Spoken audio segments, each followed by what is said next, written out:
Chapter 4 Dragon Season.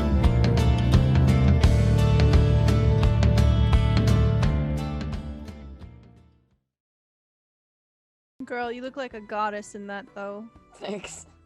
I'm glad we opened with that. That's really good. Oh, hey. Stella calling Bravo a goddess. I like that. Welcome, everyone, to DieFall Presents Waterdeep Dragon Heist, episode 16, I think.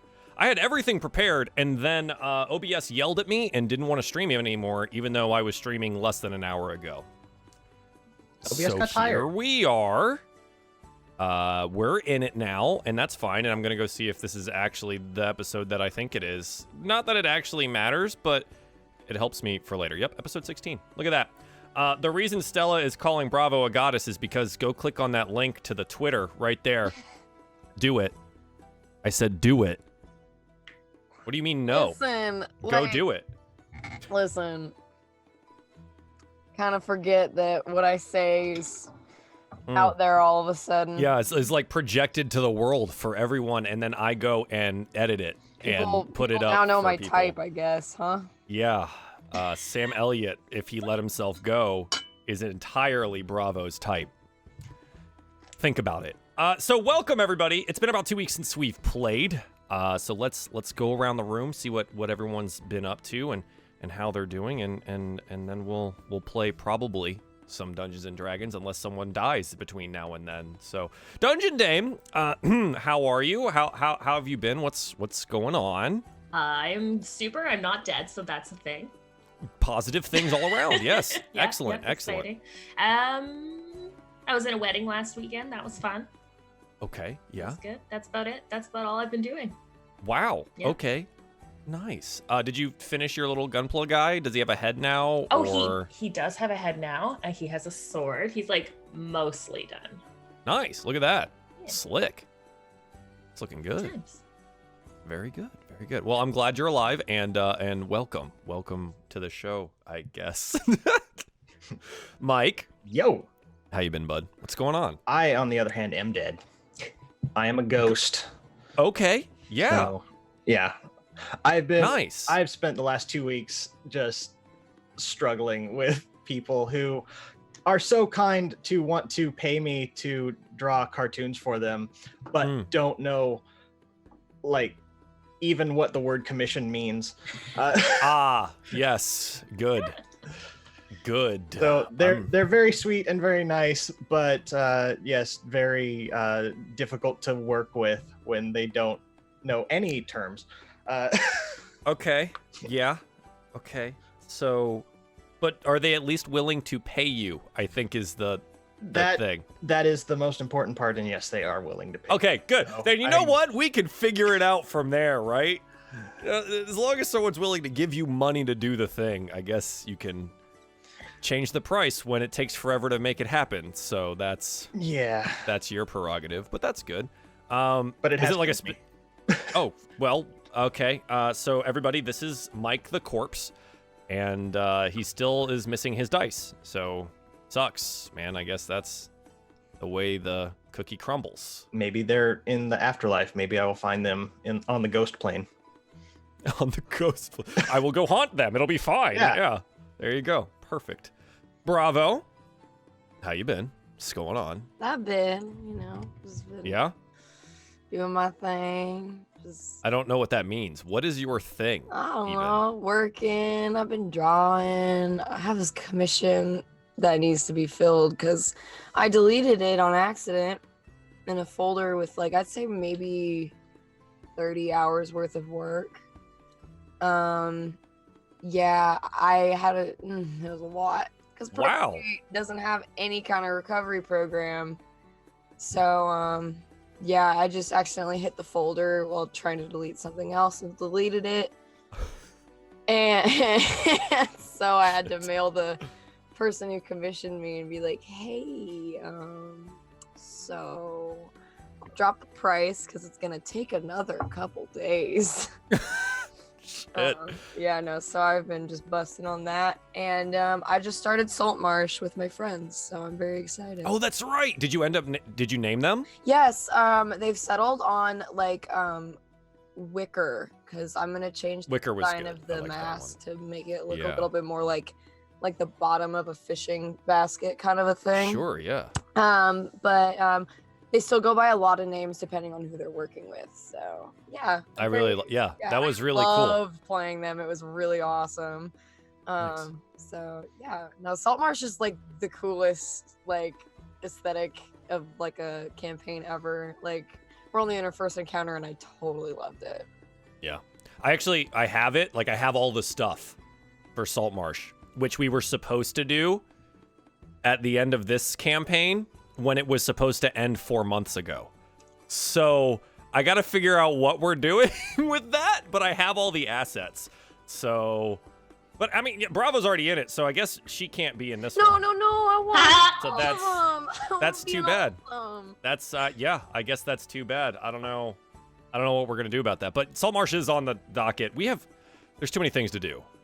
I'd have to become a Never full-time enough D&D things. channel, which is like not exactly what I want to be, but that would be probably to do that. I don't see Stella, a problem with that. Full-time D&D. Go for it. I like video games, and I've been enjoying Fire Emblem too much. So if you guys haven't been here for the Fire Emblem streams, it's freaking awesome, and all the waifus are there. So fleeting. You'll finish it and then you'll forget about it. D&D. What do you? It's like 160 hours. It's insanely long. Listen, D&D is forever. Ah, okay, yeah, okay. That's Stella, how you been since Thursday? Good. Are you sure? Yeah, better now. That was 5 seconds. Excellent. Stella and I, during my hurrication, played way too much Apex, and I think I may have made her not want to play with me anymore after a particular moment of hyper competition from me, and Stella panicking, and I died because of that. what And- happened. So, like, it was a really intense moment where we were, like, in the middle of a firefight and we were being pushed by the ring. And so, basically, a wall of death behind us. And, like, Joel's character had very little HP. And he's like, put down your healing bot, put down your healing bot. And I'm, like, freaking out, hitting every button, literally Except every. for the bot! Every button except for I was like, healing bot, drop it. It's just like nothing. Just nothing. Nothing. I'm dead here. I was legitimately freaking out, like, escape. Wait, that's not the right key. That's not the right key. And then I died, and then we summarily lost. but Apex is intense. It was intense. Yes. We actually played a lot. We won only one round out of the maybe 60 we played or something like that. But like that was pretty good. I that miss was playing it. That sounds like pretty fun. good. It's a great game. Still a lot of fun. But yeah, Stella, other than that, how you been? Good. All right, perfect. Great. I now that definitely learned what key to push. Oh, excellent. Wonderful. That's Ready for that's next all I can time. ever ask for. Yeah. Well, now that I've had Stella relive some trauma, I think it's time for us to play some Dungeons and Dragons. What do you guys? Oh, is that what we're doing today? You just told me to be a full-time Dungeons and Dragons stream, and you want to be that's on every awkward. show, but like you don't want to play? Wow. I All don't right. know. Yeah, time to go then. All After right, she we're gonna just- wrap it up. After she just said I want to play all the games, now I was like, yeah, I Yep. don't want to play this one. Actually, I like changed my mind. I don't know. Bravo's default is I have to give Joel sass, and that's it. It doesn't matter in what context. It just has to sass. But that's fine. Let's roll for recap, Oh, shall we, everyone? fuck. Does anyone remember what we did last time? Oh, I I remember haven't done everything we did last time. This is Do optional, you? right? I may This have is- recapped this it is for them earlier. Entirely not optional. Well, that's good. Good for you, Dungeon Dame. Good for you. Okay. And while we're doing this, Cassie, go ahead and change your. I your know, role I and character. changed it. Thank you. I appreciate that. Malia, you are the closest here. It's time for you to give us a little bit of a recap on what happened 2 weeks ago All on the right. show. Friends, we began our adventure last time right at the back door of Dandy Mops, the wig shop. And we decided to go inside and investigate any clues that might be afoot indoors. And our two companions here, Varys and Cry, had put on some wigs. And we acquired one of those wigs as well. And we found a few books. We took possession of a romance novel and a book about birds and plants. And after raiding the till, we decided to head underground into the sewers beneath. There we came across Lasser Merklov, the halfling man that owns the shop. And he was holding a book made of skin. I think he's a necromancer of some sort. There were dead bodies all around to confirm such. And we came across Kenku, those wretched, foul, feathered fiends, and we tried to fight them, and a few got away, so we chased after them through the streets, in the rain, in the dark. It was awful. And we have found that they've locked themselves in a tower. Yeah. So the crew is they're chasing after a couple of Kenku who have stolen a relic, the Stone of Galore. And all that we know as of right now is that the stone is the key to finding the vault underneath Waterdeep that is said to hold untold riches. That's all we know. They're trying to get it. Yes, what is it, Bravo? I will say some points that weren't touched on. I want to make it very clear. Yes, please, go ahead. Yeah, Cry has 2 boyfriends, and Mina has a necromancer boyfriend. Just wanted to cover that. Yeah. You can't Cry spell has... necromancer without romancer. Ooh. Oh my God, that was clever, and I hate it. Perfect. So yeah, this is where we find ourselves on a dark, stormy evening in Waterdeep, chasing after some feathered fiends as they run through Waterdeep after the chase ends at a dilapidated tower. It's probably gonna be a long night. We basically start everything with Malia, the door of the tower being slammed in her face, the bird disappearing inside. The rest of Malia's companions catching up to her, eventually. Lasser Merklov and his 2 skeletons in tow. The tower is tall. Looks like, if you look at the windows and arrow slits, maybe 3 levels up. It looks like it hasn't been used in an age. For those of us that are wondering where this is happening, we can head on over to the map of Waterdeep in chat. I'll bring this up for you as well. So if we go to where we did a little bit of running. Yeah. So right here, where the red line is, that is the path that the chase went on. And I realize now that everyone can see the DM screen instead of anything else because I had to reset everything. So I'm going to fix that real quick. I'm not looking. There we go. It's changed. So yeah. We find ourselves at this derelict tower. Oh, I see it. All of you having been run ragged in the rain. Ooh, alliteration. Yeah, I love alliterations. What would you like to do?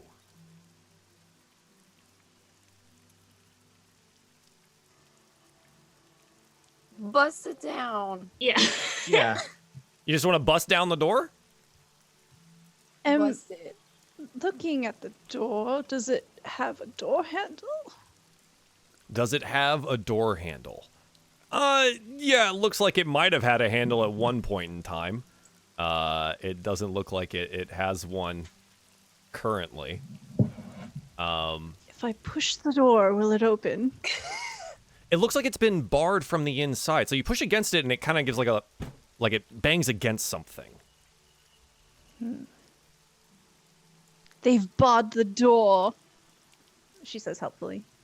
Varys is kind of pissed off that he killed the one bird that had the stone, only for it to be caught by the second bird that ran into the tower. So he's gonna just take a flying leap at the door, try to bust it open. Yeah. Okay. Roll me an athletics check. Let's see what happens here. Don't kick me. Yeah, the door is mostly rotten. There's like holes and stuff in it. Varys backs up and then throws himself bodily into the door, going crashing through it, ending up on the other side. You're inside the tower. You look around and okay, well, open. some rotten tapestries adorn the walls around you here in this like kind of antechamber. And you know what I'm gonna do? I'm gonna put you guys on a map. Let's do that, shall we? Oh my god. It's dark. Chat. Oh, yeah. Well, you see. gotta find. Oh my God, find yourself. You gotta find yourself. It's dark. You gotta find yourself. You're on the map somewhere. Mom, help. Okay. Now, chat. The boyfriends are with us? Yeah, Yeah, Losser all three of them. followed you guys. My boyfriend's back. Losser was following me the whole time. Yeah, Right. Losser's here. Cry for sure is gonna go up to her boyfriend. I don't remember his name. Terrible But girlfriend. I know that's so bad. But Cry's gonna go up to the one that she abandoned behind her and be like, sorry for breaking up with you. And then she's gonna grab his hand again. He goes, And they say romance you. isn't dead.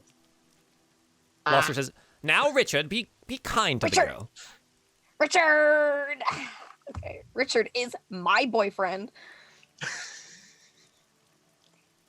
Yeah, okay. So chat, you see that this is actually, it seems very bright here on the screen that you can see. That's generally because you get to see what everyone sees. And we have people with dark vision of up to 120 feet. So darkness doesn't really hinder them. But what Malia gets to see is a little bit more fun. But you don't, and none of you get to see that, so it sucks. It's very dark. I can tell you that much. Yeah, it's nice and dimmed, and it makes really great usage of the dynamic lighting of Roll20. So yeah, Varys, I'm gonna go ahead and plop you inside since you flew through the door, and you find yourself in this kind of vestibule area here. There's rotting tapestries on the walls. Mud and dirt have accumulated on the floor. In a quick look around, you can see, with your passive perception, you can see where like claw marks, where it looks like maybe a bird-footed creature had made their way through here. But you also see other recent footprints. Do I recognize them? Sure. Roll me a nature check. Ooh. 3. You know what? It was so much sloshed mud, and so it looks like just boots, and some people had slipped around a little bit, but you can definitely tell that they're fresh. Okay. So he's gonna look back to the group still outside and be like, the bird came through here, but there's someone with him.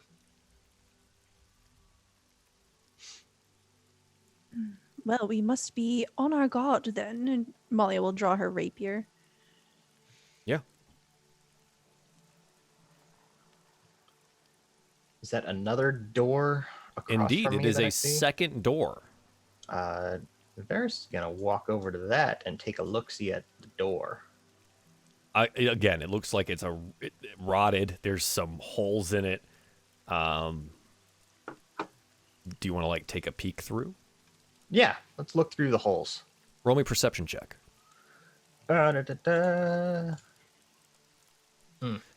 Yeah, you see, as you peep through the hole, a stone spiral staircase curls up in the center of the tower and downwards, what looks to be in some kind of cellar. See a fireplace in the westward wall, blackened with soot, and what looks to be probably an old padded leather chair, half burned out.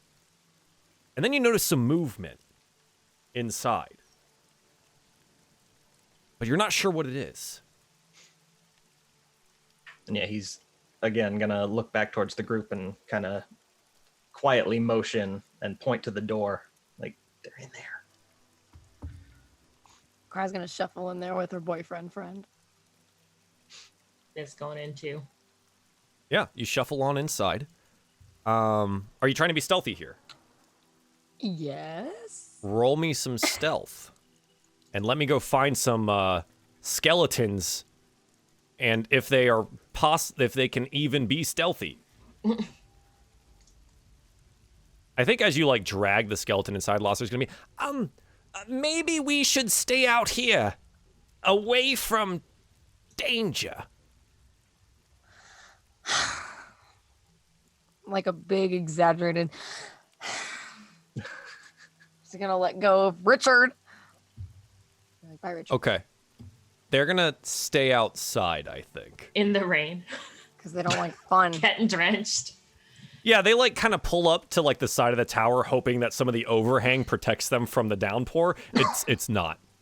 It's not. Losser kind of looks around, and I think as you enter, he's, I'd really like to be able to go home now.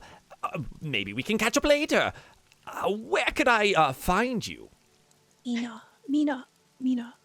You should try to convince him to walk around the tower. Perhaps investigate and see if there's another exit. Get him to stick around. Losser, I did give you that piece of paper where you can find me earlier. Oh, right. Yes. I forgot about it during the frantic run over here. Yes, and she kind of like cracks her back from jumping through the glass. Like, however, is there a way you could stay, perhaps take a look around, make sure that these birds are not going to escape outside of another exit? He starts wringing his hands a little bit. He's like, and he looks at the two skeletons in front of him. And he's like, so necromancy's really looked down upon here in Waterdeep, and I don't want to be caught outside with our friends here. Well, you could always leave the skeletons in this room here, and you could do a loop. Roll me a persuasion check. Ooh. Persuasion. Oh. He looks up at you and says, of course, mistress. Thank you, Lasser. The two skeletons shamble their way inside. Sorry, Joel. No skin off my... Hey, you're... using her hot body to get what she wants. Get it. Hey, you guys are the ones that have to deal with the town guards if they see skeletons, okay? This isn't my problem. We don't know them. So I Skeletons are here. Oh my god. I've got stealth rolls from Mina and Cry. Mina 19, Cry 15. I need stealth rolls from the remainder, and I'll roll some for these skeletons. I'm going to say at disadvantage because they're skeletons. So 12 and 6 for them. Varus 9, Malia 20. As a group, you've done relatively well. You seem to make your way inside without any trouble. Losser, as you disappear inside, rings his hands. Oh, I guess I'll take a look. And he wanders off around the tower. So yeah, you're now all within this kind of entry vestibule area. The rain, kind of just disappears a little bit behind you as you walk in. What do you want to do? Bust it. Bust down the door. After the stealth rolls. Can I just can Varus push on the door and see if it opens, or is it barred as well? Yeah. Okay. You push on the door, and you realize now maybe being stealthy after jumping through one of these doors wasn't necessarily the best decision, but you do push on the door and it opens easily in front of you, swinging inwards, revealing the interior of the tower and two small children that seem to be trying to hide from you.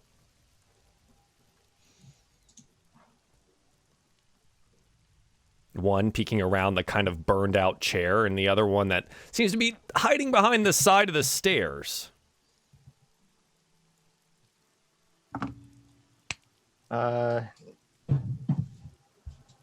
Yeah, maybe Varys is gonna move into the room a little bit. Okay. And see one of the kids, and his focus is on the bird, so he's, where'd the bird go?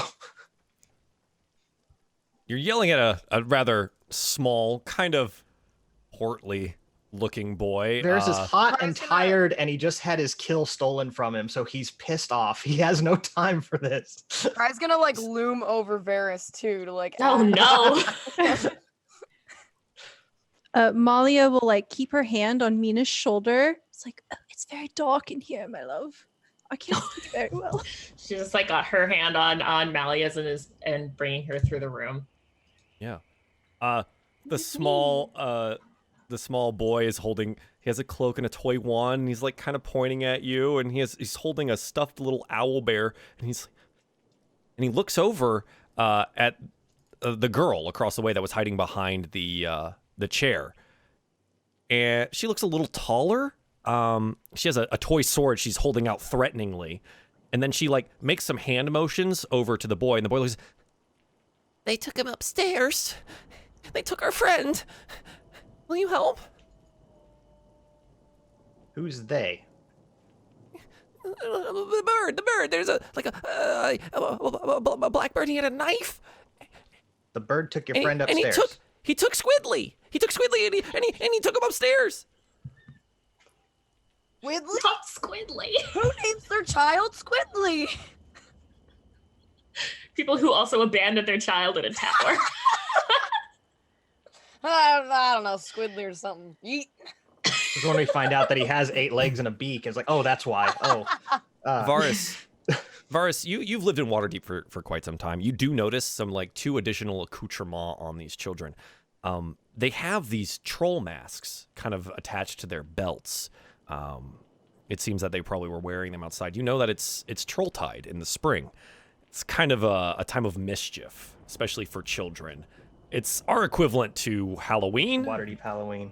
Yeah, they run around with masks on and essentially trick or treat at each of the houses and stores around the city. Trolltide itself, the holiday, well, it's coming up, but the hijinks tend to happen the entire week. But you see now that they probably broke into this tower to like do some minor child vandalism or something. As So they're not their LARPers? hijinks. Well, maybe. Isn't that what Halloween is? Just a big LARP? I guess so. All right. I guess noticing this, and they seem scared, and they're being helpful, and having been kind of an orphan on the streets himself, he has no treats to give them, so he'll just reach in and give them a blob of like rotted pocket snacks. Like, here you go. You have good berries. I do have good berries. I could give them that. No, we need those to heal. I got one rat snack if they want that. Mm. Oh shit! And I Just still got give those 'em- 2 gold bars on me. You didn't put them in the cellar. Oh, cry. So yeah, they'll get So- like a handful of stale breadcrumbs and like a mushroom or something. So you hand this out, and I think you have these stale breadcrumbs, and I think the mushroom's probably growing out of them at this point.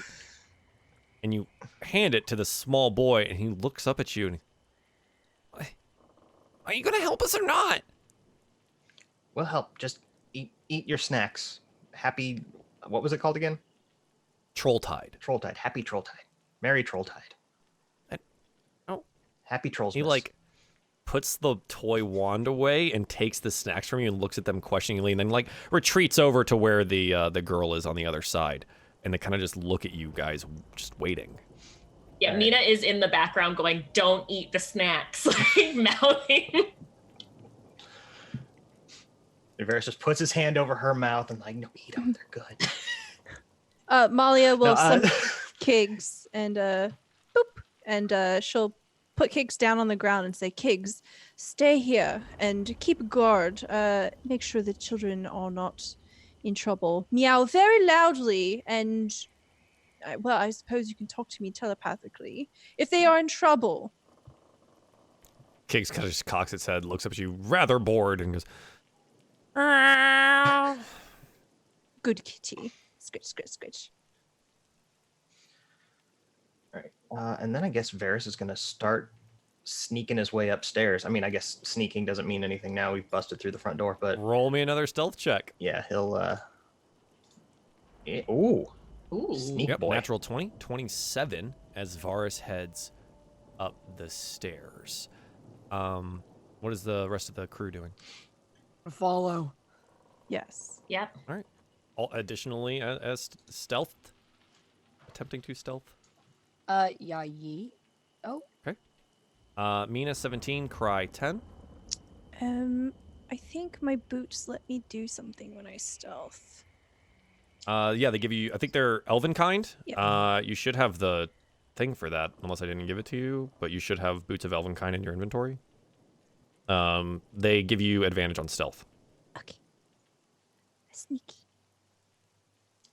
Yep. So 23 for Malia. Varus is going first. Should I just treat this as the order as you guys going up the stairs, because they're not. You can't walk side by side. So. Yeah. Sure. Okay. I think Varus, that Mina would have been right next to Malia, though, to help her up in the darkness. Oh, sure. Yeah, like probably towards the back or something like Yeah. that. All right. So Varus, you head slowly and quietly up the stairs, listening out for anything. And you know what? You hear some kind of struggle, and you hear a voice. Stop it! Get off me! Quit it! Stop! And Varus, you get to the top of the stairs. And you find a little bit of a scene here, and I'll bring everyone up as they end up going up the stairs. You find a small tiefling boy in the clutches of this Kenku, struggling against the bird, who has a knife to its throat. Yeah. As soon as he sees that bow drawn, let him go. The Kenku kind of looks at you and then just lets out a and then like gestures with the knife at the kid's throat. I'm assuming you guys are like filing in, so I'm gonna make some space here so everyone. Yeah, can I come was up gonna and say, see. I think Cry wants to cast fear on the Kinku. Okay. So But you're going to begin casting a spell. But that being said, as soon as the Kenku sees you trying to do something, the initiative will start. okay. You have not taken this thing by surprise. That's right. Can we reason with a bird-brained idiot? I'm just on it with the jokes you today, you guys. You know things about Kenku, and it is entirely possible. I do have that gold bar. You do have a shiny. That's a very expensive shiny. I think Cry is gonna pull out one of the gold bars. Yeah. Okay, you pull out one of the gold bars. The Kenku, as soon as it sees the bar come out and like glint against the moonlight and the like sort of slight lamplight from outside, the knife slackens a little bit and it cocks its head. And it says like in a weirdly orcish voice, "Mine."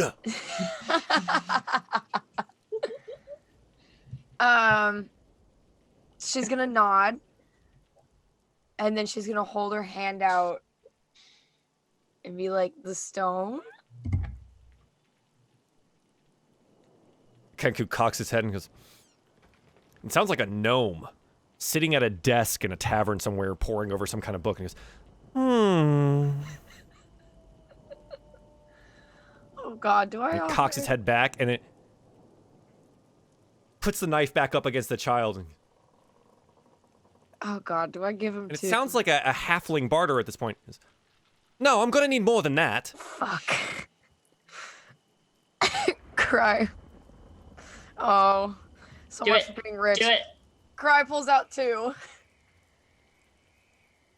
As the second one comes out, the eyes like immediately focus in, and it's like he's entirely forgot about having the child there or the knife in general, and just starts like slowly walking towards it, and just mine, That mine, stone. and it like pauses. It pauses to think for a moment.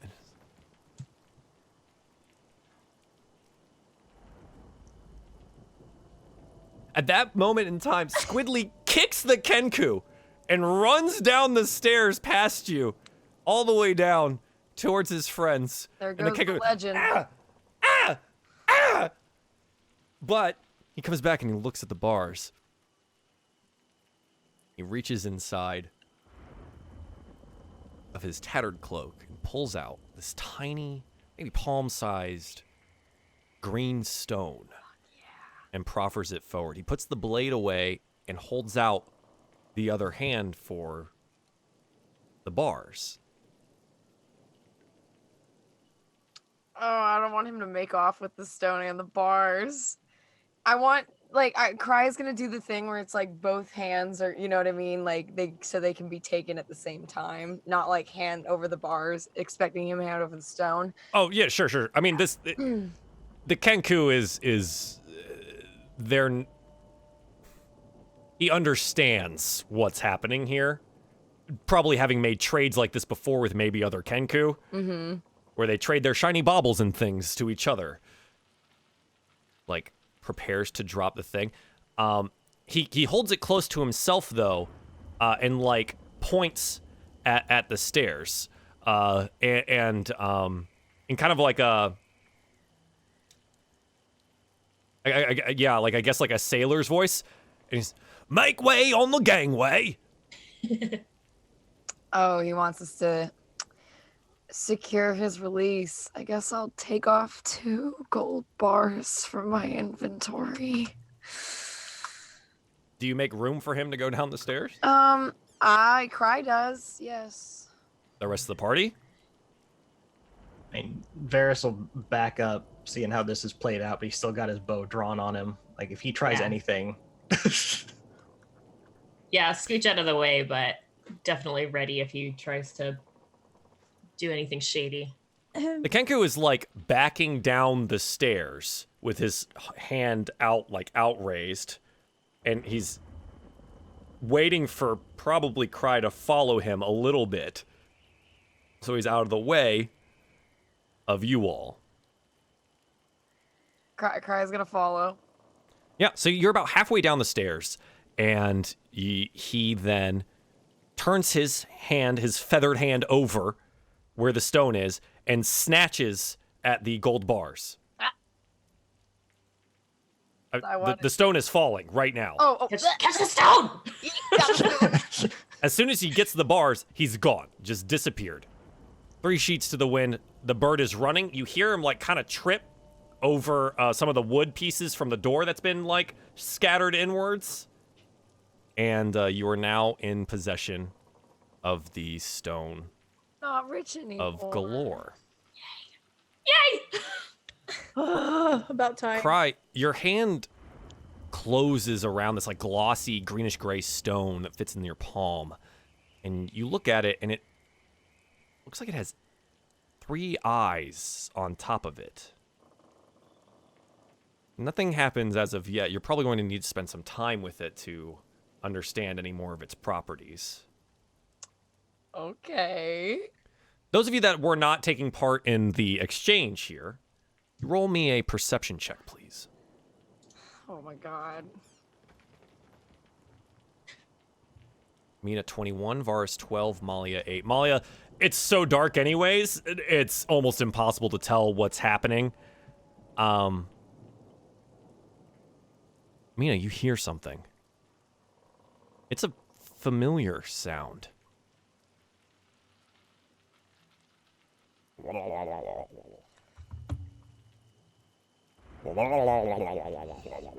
the heck is this gazer? God fucking damn it. Appearing in between the arrow slits on 3 sides of the tower, gazers formulate and lean out, looking inwards, their eye stalks wavering madly. It seems that they were waiting for this moment. When the Stone of Galore became into your possession.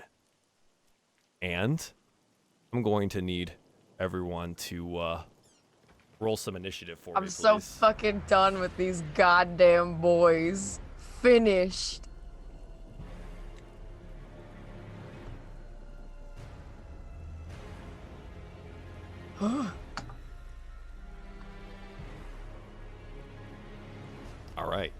And I will roll for the gazers here. Give me a moment.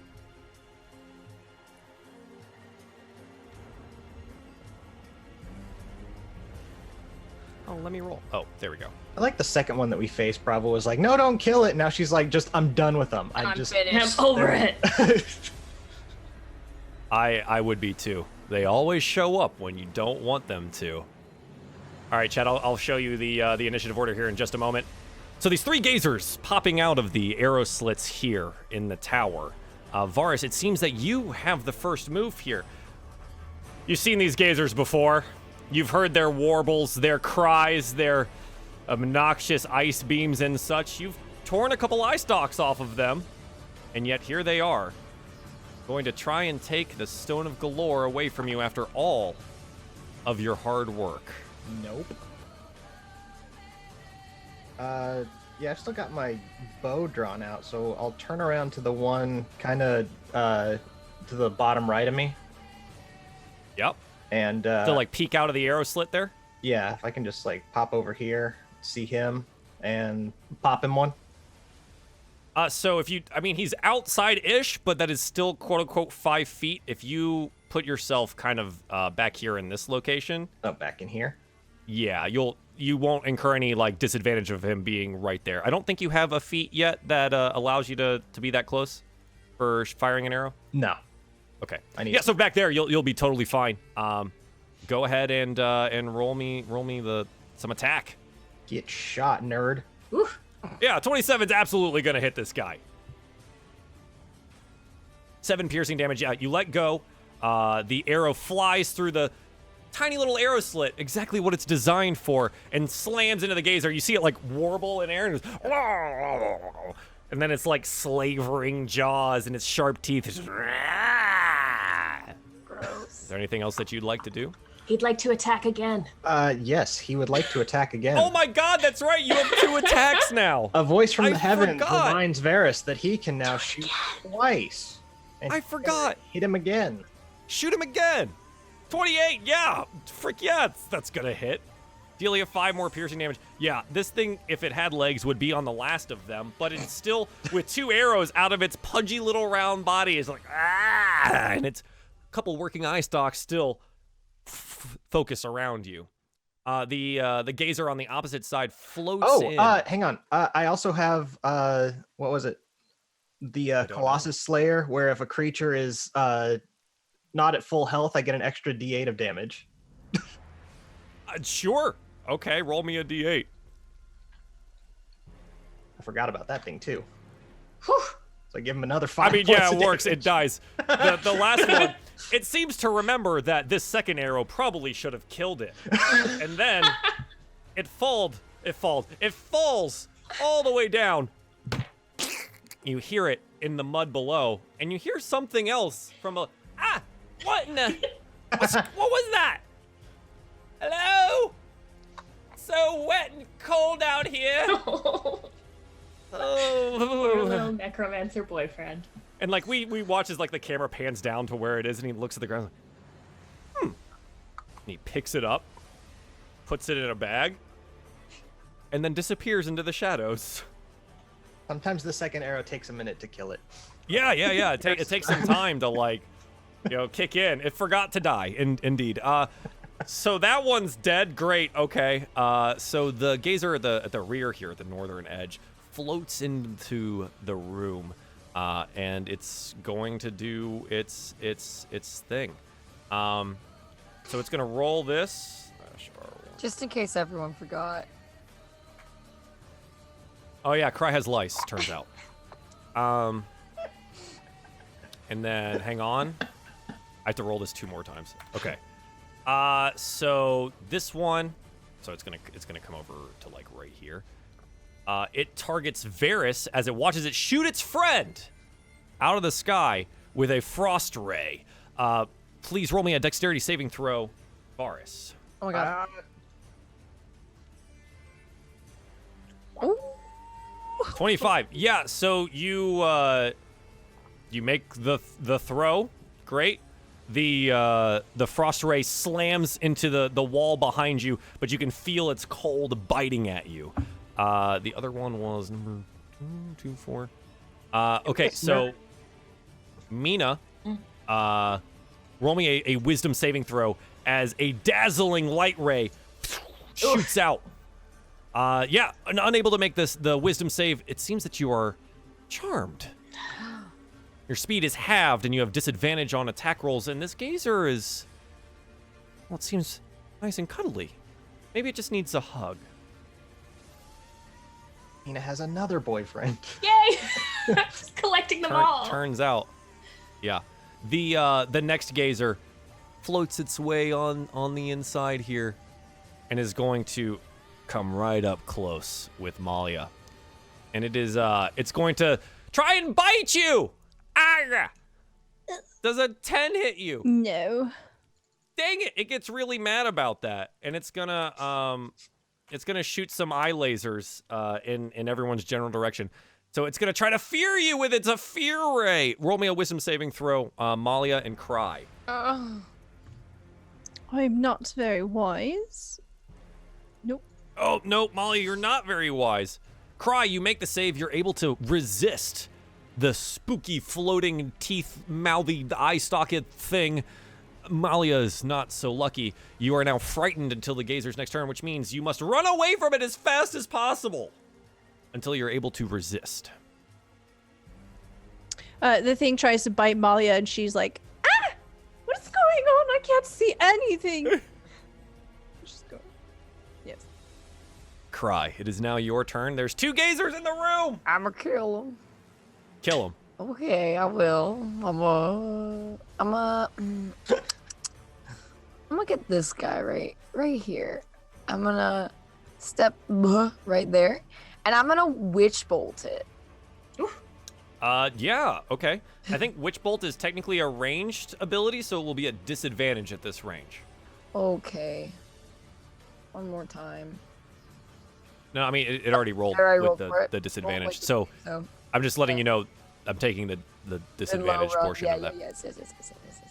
It misses. The crackling energy circles around it, slams into the fireplace on the opposite side, scattering soot and old wood in various directions, but were unable to hit it. Anything else that you'd like to do? Back up. As you move away from the geyser, it's going to try to bite at you. Yeah. Does a 15 hit? Yeah. You take 1 piercing damage from its fierce bite. Ouchie. Does it have a tiny mouth? Well, the mouth is like most of its body. It's half mouth, half eyes. So, Gross. however you want to, however that works for you. I can actually show you what this looks like.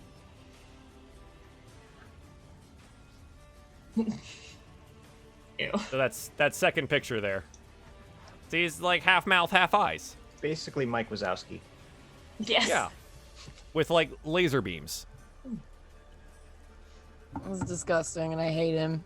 He's ugly. Mina, it is your turn. That geyser is so cuddly. So it's the one above me that charmed me, right? Not the one below me? Yes, indeed. Okay. So Mina's gonna step in the way of Varys's shot to the one above her. Okay. She's like, "No, don't hurt him. He's so cute. Hurt that one." And she's gonna cast Eldritch Blast at the southern one. Nice. Oh my god. Sure. Yeah, why not? Cast me some Eldritch Blast. Okay. Yeah, 18 absolutely hits this one. So go ahead and roll me some damage. It's a 5. Yeah, it's 5 force damage, and it slams into this geyser. Time and space rending before you. It gets kind of... It's all drooly and slavery. Gross. Yuck. Pretty much. Okay. Mina, is there anything else you'd like to do? She's just gonna kind of like hold out her arms in front of Varys to make sure it's harder for him to hit the other geyser. Hey, roll it for me again because you have disadvantage on attack rolls. Oh, to the one below? Yeah. Ah. Just in general, you have disadvantage on attack rolls. Oh. Okay, hang on. Oh. Yeah, okay. I take it back. It doesn't hit. Oh no. That's too bad. Rewound. Yeah, unable to hit it. Your brain seems foggy from the interference of that gazer. I mean, is there anything else that you'd like to do? They're just generally going to be a pain in the butt. Perfect. Mina, move, Mina. That gazer's dead. Malia, holy F, this thing is terrifying. Oh, not teeth? No, teeth. No, I don't do teeth. If I run while frightened, does it incur an attack of opportunity still? Conditions. Frightened. Creature has disadvantage on ability checks and attack rolls, while the source of its fear is within line of sight. Can't willingly move closer to the source of fear. So it looks like it doesn't matter. You just have disadvantage if you want to try to attack him. You don't have to run. Oh, okay. She's going to be like, ah! And You just can't move closer. Try to stab it with her rapier at disadvantage. Yeah. So like you kind of like close your eyes a little bit because you don't want to look at it. It's so spooky, and you try to poke at it with your rapier. Please die. A 12 is not enough to hit you. Narrowly miss as it kind of whoop floats out of the way. She's going to scoot. I have no idea who's next to me right here. I can't see you. You're in the darkness, but I'm going to move right here. That's Cry. Okay. Don't touch me, Cry. I don't know if that's you or another case. It's very dark in here. Okay. I'm pretty sure this would be a disadvantage regardless of what's happening, so you're flailing wildly with your rapier right now. I can see everything. Okay. Malia, is something else you want to do? Yes. She's going to... No. She's just going to scream again. Okay. Bonus action scream? Perfect. Varus, it is now your turn. What would you like to do? He's trying to get a shot off at the one like behind Mina here, but she keeps jumping in his way. Then he hears a scream behind him and turns around and sees the one down below attacking Malia, so he'll spin around and take a shot at that one instead. Yeah, go for it. And pow. Yeah, an 11. This one, it sees you, and it's like eye sock twitches out of the way. The arrow sails past it and slams into the wall behind. Can I do 2 attacks if I miss the first one? Yeah. Oh. Yeah. When you take the attack action, you get 2 of them now. Okay. Then I'm gonna fire again. Ooh. Yeah, 24 hits. So that little eye stalk moves out of the way, but while it moves, you're able to shoot at it and hit it with something. 7 piercing damage. Yeah, wow. Definitely dealing it some damage. You hit it pretty squarely in the body, and it's does the Colossus thing happen every time you hit something? Or I think if I hit it when it's down, so it's like if it was at full health and I knock it down, I can't do the Colossus Slayer, but if I attack it again and bring it down, so it can't be at full health. Yeah, it needs to be hurt for it to work. Okay. When you have a second, just post that in the chat for me so I can read the At least that's how I understand it. When you hit a creature with a weapon attack, the creature takes an extra 1d8 if it's below its hit point maximum. You can deal this extra damage once per turn. Perfect. Okay. All right, Varus, is there anything else you want to do? No, I'm gonna chill there. So, yep. Perfect. The gazer up top here is going to float around to the side so it has more options on who to attack. Let's see who...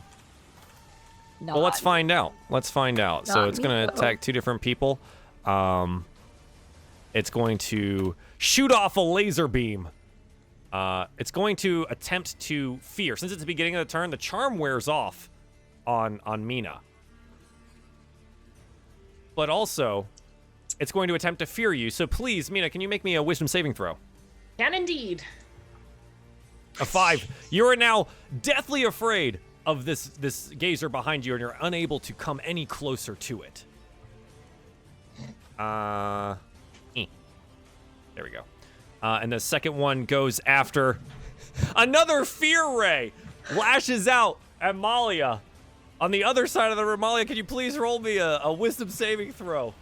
I'm not having a good night. Oh, hey. You do make the save. That one over there doesn't seem nearly as frightening because it's a little far away. It's fine. You're able to make the save from that because I think your fear of the other one is blocking out any sense and sensibility that you might have. Perfect. That's what that gazer does. The next one, it's also going to try and figure out who is attacking today. Oh, no. Malia, can you make me 2 DC 12 dexterity saving throws? I think I've had a nightmare about this once. Oh.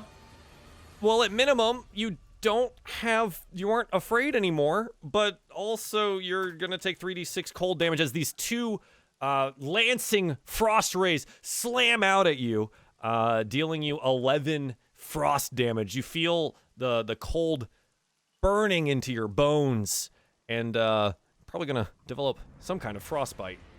Oh no. Joel, it was an accident that she couldn't help you in the Apex game. You didn't need to do this to her character. Yeah. You're right, totally. Messed up. I'm not randomly rolling things on a table. It's fine. The gazer is then going to try and bite you. It deals you 1 piercing damage as it latches onto your frost-ridden arm. Oh no. Ow. No. Bad, very bad. Friends, help. That is the gazer's turn. Cry, what do you want to do? Fucking kill it. Okay,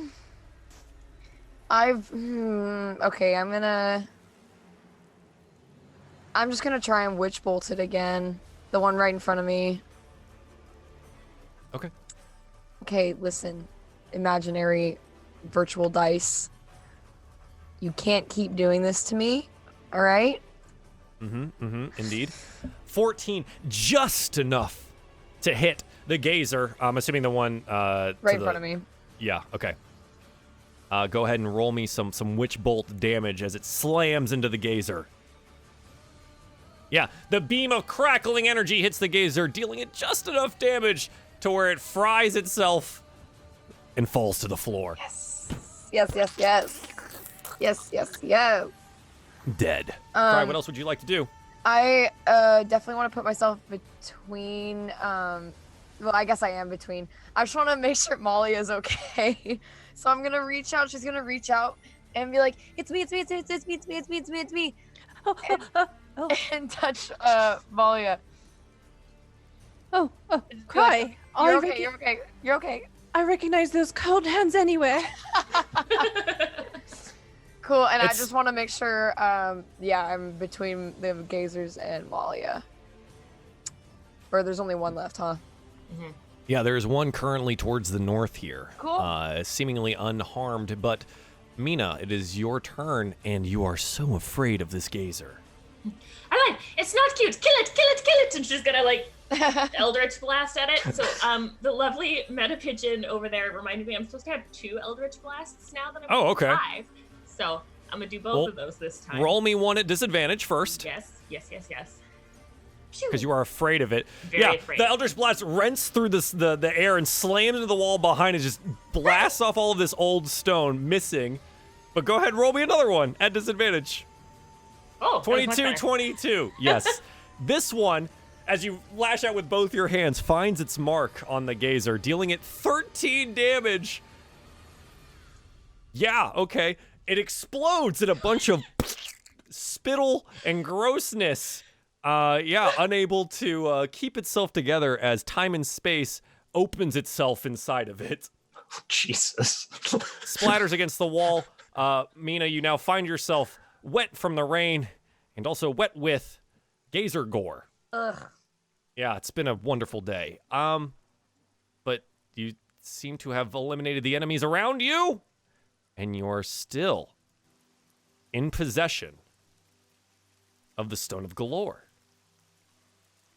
Team. We did it! Cool, let's go home. Yeah, I need to sleep. Let's go home. It's home time. Yeah? Molly is going to kind of cling to Cry, and she's going to cast Cure Wounds on herself. That's Yeah, absolutely. Roll for that.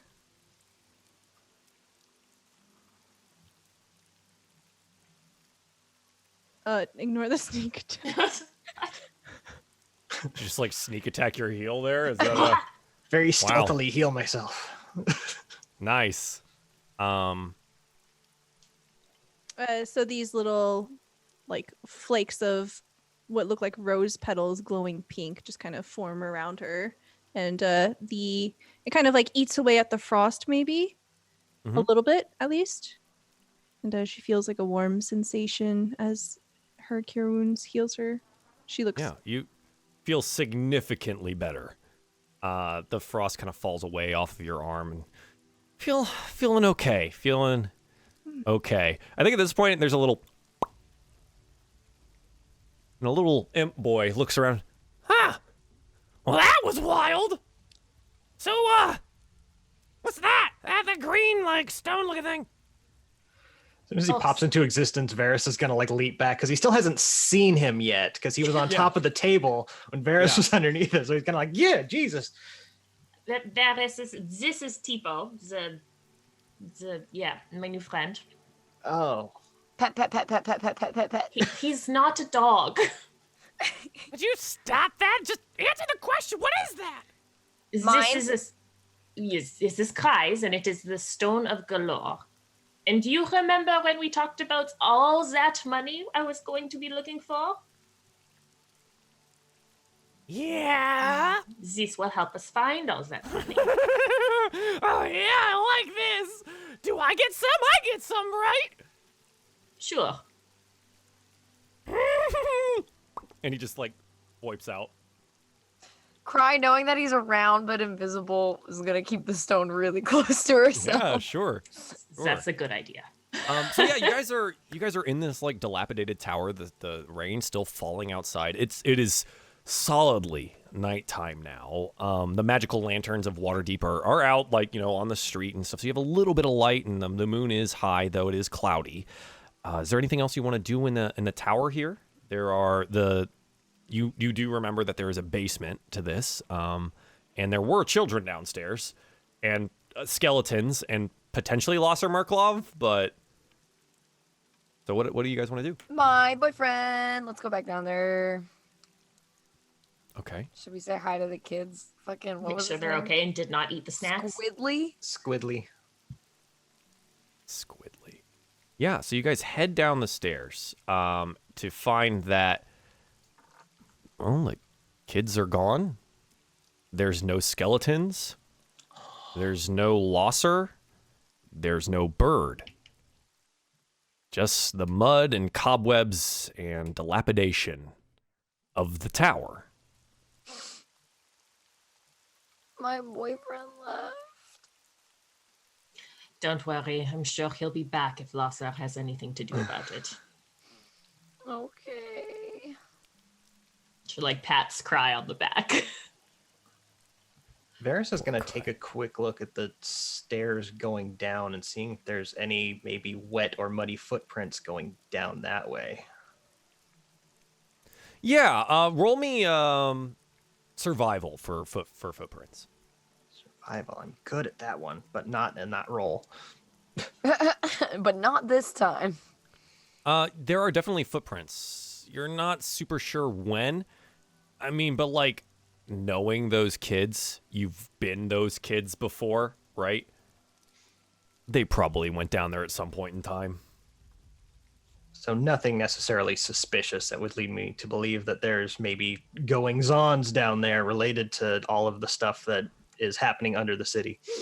Not that you can tell, but it does look like someone's been down there. Yeah. Well, he'll still turn around and ask, should we go downstairs? I mean, it doesn't hurt to look, hopefully.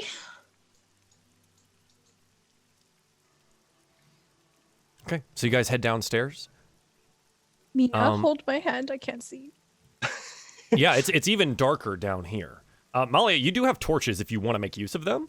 Yes, Malia knows she has a light spell and torches, but she kind of gets chooses the not to. feeling that we're supposed to try not to draw attention to ourselves, especially now that we have an valuable artifact. Sure, yeah.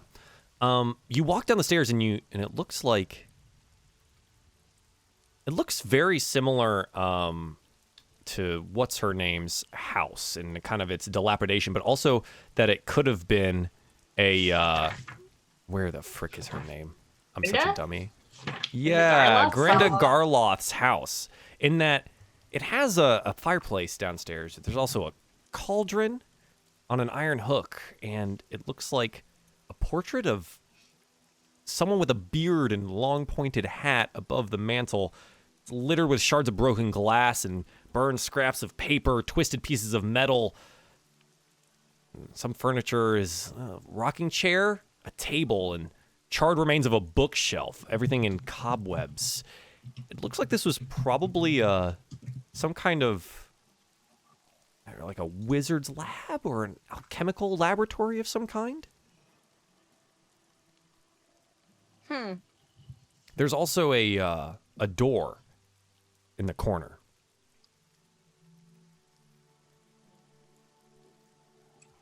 To the door? To the door? To the door. Yeah, okay. There's a door. It seems more intact than the rest of the tower itself, especially than the two front doors that were pretty much falling apart. Do you want to investigate the door here? Yes. Okay. Roll me some investigation. Oof. Oh, I still have disadvantage, huh? It's a solid door. Varys, you find out with the 20 that it's locked. It's definitely a locked door. The lock on it definitely, it's a thick, like, probably a multi-tumbler lock. You've picked some locks in your day, right? Trying to thieve from people. There's probably something important behind this. Well, Malia is usually the one that picks locks, but Varys does have thieves' tools himself, so maybe he'll give it a go. Yeah, it's up to you. You have thieves' tools, but you're not proficient in them, correct? No, that's their tool proficiencies. Okay. So do you have thieves' tools on you, and you have proficiency? Yes. That comes from your urchin background, I think? I believe so, yeah. Yeah, perfect. Go ahead and roll me thieves' tools. So, crack that lock. Or maybe not. You stick the tools in, and instantly your fears are confirmed. There's probably something really important behind here, but this lock is well beyond your skill. Bust it! Bust. Malia, seeing as we are underground, I think it might be all right if you put on a light and perhaps try to pick that lock. Oh, a lock? Oh, I would love to. She'll boop a light spell onto her thieves' tools. Yeah, sure. As the light comes out, you guys do have dark vision, but it's not like dark vision is super overpowered. But as the light comes on, all of you can see better, right? So you see that there's like on one of the small tables in the room, there's some playing cards on top of it with a few cards lying on the floor. There's a couple of additional crates that you can see now. It looks like they've been opened, and there might be something inside of it. And there's some things on the wizard's table that could use some looking. Malia makes a mental note of that. But first, she shall try the door. Yeah, go ahead. She pulls a little pin out of her hair, and she will deftly That your natural 1 is an 11. That is wild to me. The pin immediately breaks as you stick it in. It's like you didn't even attempt it. You put it in the lock and it's there it goes. I think maybe Malia's hands are still shaking a little bit from being scared of the gazer. Sure. You can kind of get the sense that maybe Malia doesn't like the dark. And she breaks it and she's like, "Oh, fiddlesticks." Oh. Well, I don't think I'm going to be able to open this door. But maybe there's something over there. She gestures over very helpfully to the table. Yeah. Anyone who wants to, roll me an investigation check for the room. I want to. Oh, terrible. Oh my terrible, God. terrible, terrible. All of us just like look around like We're tired. Yeah. It's been a long night. We've running, fighting gazers. It's been an ordeal. Cry, you find a couple things. There's like you go over to the table and you're kind of like scattering through some of the broken glass and stuff, and you pick up what looks to be like a burnt stick. And look at it, and you're like, it looks like that toy wand that kid had. That's pretty interesting. God, and then has an actual wand now. Then the open boxes, you go over to them and you peek inside, and what looks to be junk, you actually lift off some things rather than what your friends did, which was just look at it. And there's like rations in here. Like 20 days worth of rations. Oh my god. Is someone's panic room? Maybe if you could get through the door, we'd find out. What else do I find? Anything else?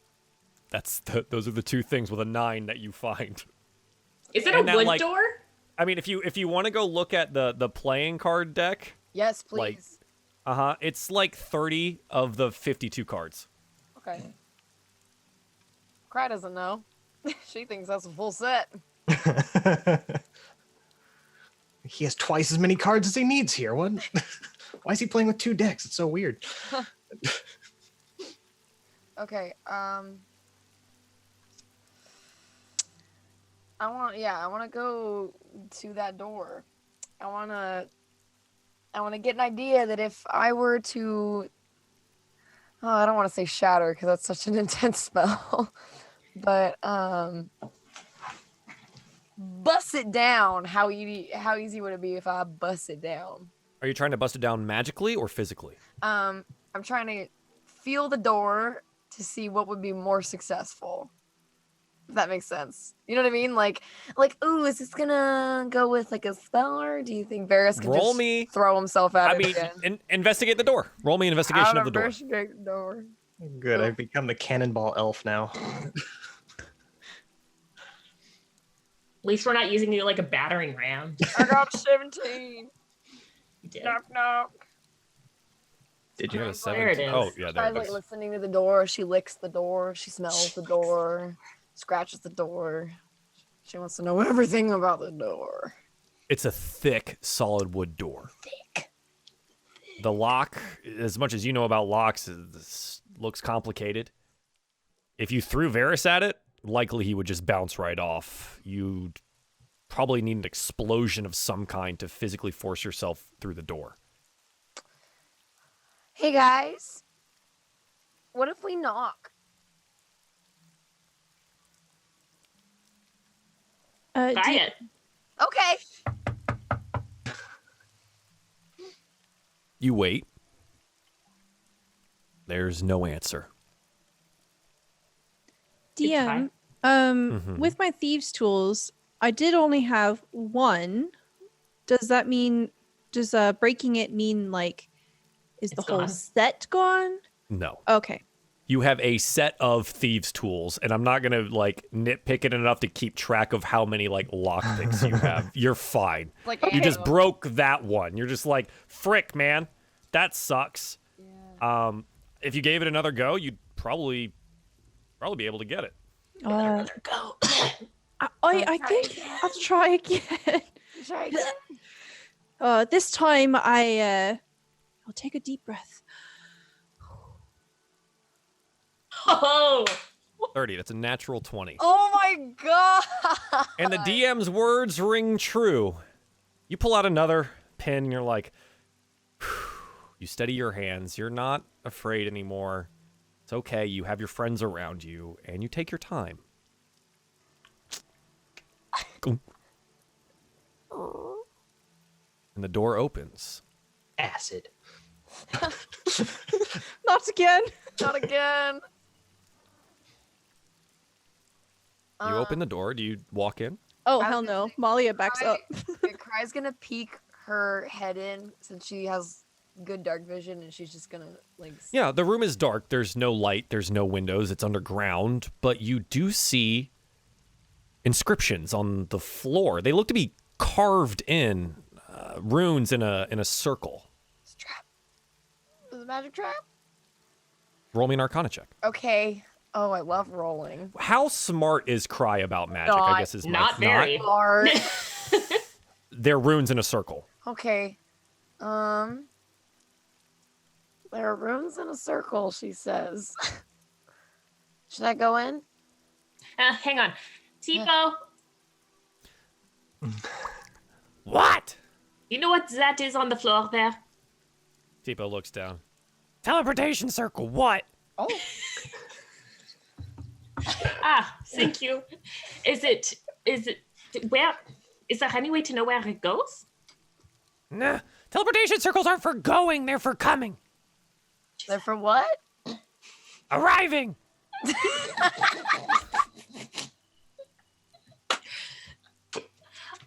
Oh, I see. Is there any way to see if it's still active? Like, could somebody still use it?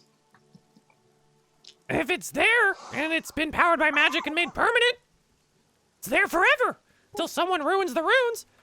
And I don't feel like checking that for you. That's fair. Thank you. Yeah.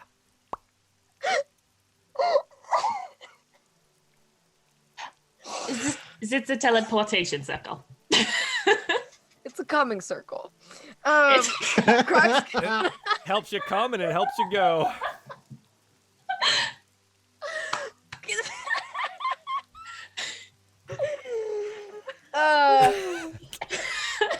I knew this was going to happen at some point as soon as this teleportation circle showed up, and I was like, well, fuck, this is it. Oh my stars. Okay, she's gonna walk in. Yeah, you walk inside, and it's a dark room with etched runes on the floor in a circle. This is boring. What if... I mean, just gonna like look around the room, like specifically look for fancy things. Investigate the room for me, and if you want, if it's magical things, roll me Arcana. No, like it has magic in it. There's got to be something cooler here. Right. That's what she's thinking. Roll me an Arcana check. Oh, Molly, she's not looking for magic investigation. specifically. That works too. The room itself seems to just be a teleportation circle. There is nothing else inside of here. You know, as a magic user, if you spent some time, you could probably memorize the runes, and if you ever had a teleportation spell, you'd be able to get back here. Yes, she's gonna try and do that. Yeah, you take the next minute. Roll me an Arcana check. It's gonna be bad. A 12. Yeah, you sit down, and over the next minute and a half or so, you turn and you memorize the circle. You're used to memorizing spells or being able to call magic to your fingertips. You've got it. Cool.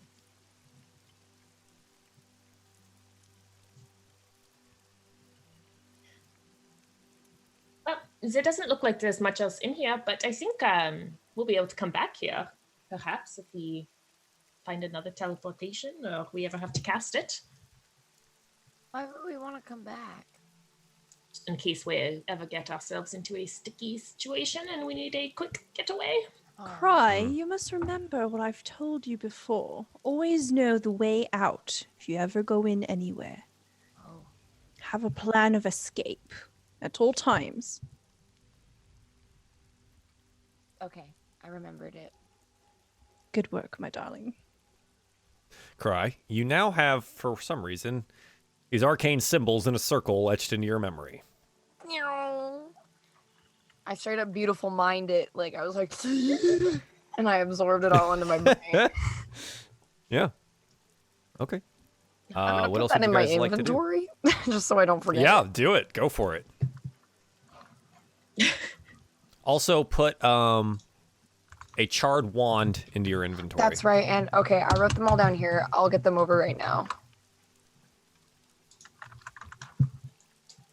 I can't spell. Same though, so don't worry about it. Friends, there has been a question begging at my mind. I haven't really been sure of what to decide. What are we going to do with this stone? Do we tell Rainier that we found it? What do you mean? Are you saying? What are you saying? What are you saying? Well, he doesn't trust us, and I I suppose I'm asking, do we want to commit ourselves to the harpers, or are they a means to an end at this point? Well, I do know that, don't you think that Mert's like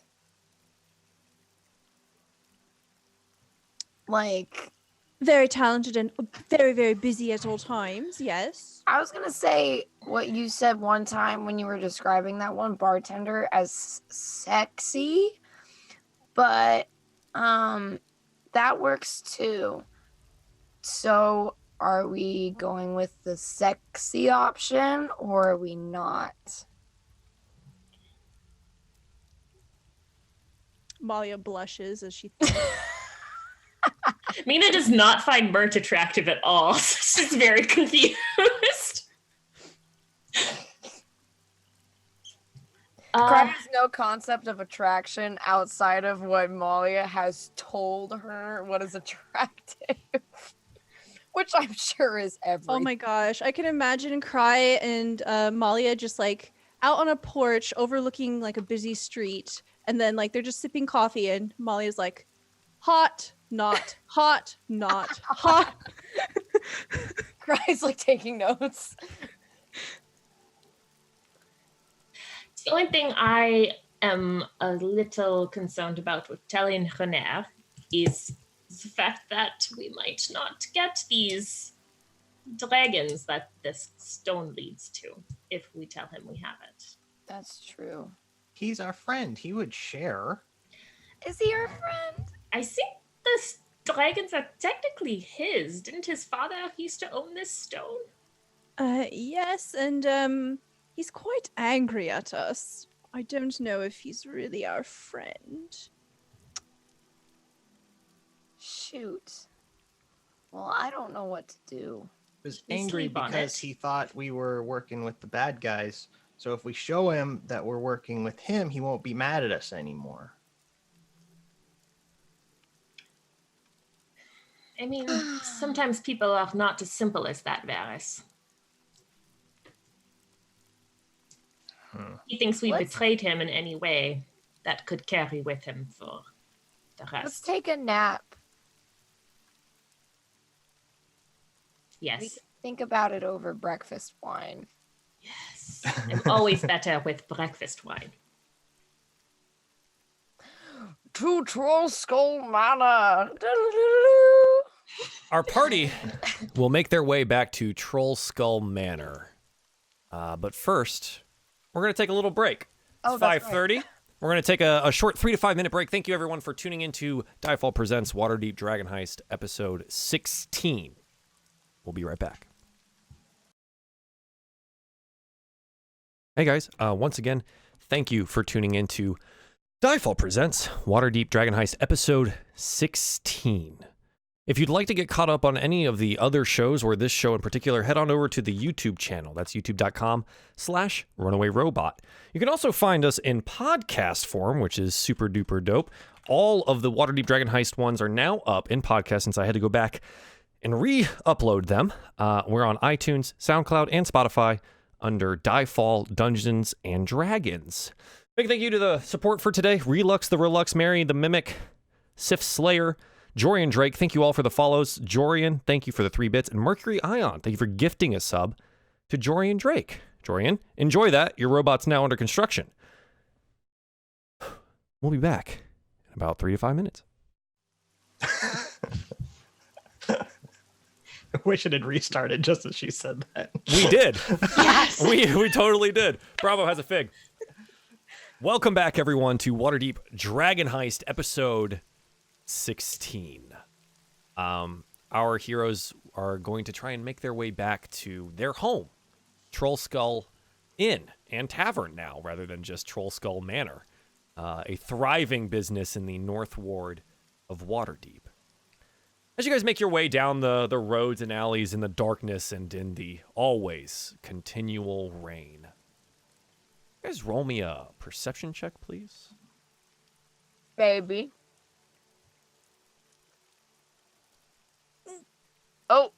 Oh, guys. Yeah, the rain is definitely messing with some of you. It seems pretty clear So 14 for Mina, Malia 7, which is natural 1, Cry natural 1 with 3, and Varus 16. Varus, you've been on your toes all day today, and honestly, you've been highly alert. It's been really helpful for you and your team here. Very unlike Ferris, who's kind of in the clouds most of the time. it's been an interesting turn of events for him. But that being said, as you turn down one of these alleys, hear something behind you, and you turn around, and 1, 2, 3. It's about 8. Looks like children, all wearing troll masks. Have kind of closed off the end of the alley, and they seem to be following you down it. You look around, and there's something. These puddles have formed in the ground, but there's something inside of them. You stop Malia just as she's about to step directly into one of these puddles, and you take a closer look, and there's a bear trap? You look up towards the other end of the alley. Well, you've seen one of those before. It looks like a brain on legs, waddles out from the side. What the H is this? What? Followed by a larger companion. Maybe it is a bear? You're not entirely sure, but it's large like one. And the entire alley behind you is full of these children. You're not super sure. The masks, one by one, fall away from them, and these small dragon-faced creatures start yipping and yowling and making their way closer and closer to you. I'm going to need everyone to roll me some initiative. Are you... I was gonna say, are we about to get jumped by a bunch of kids and it got so much worse? Yeah, totally. You got jumped by a bunch of kids. That's entirely what happened here. Oh, shit. Oh, whoopsies.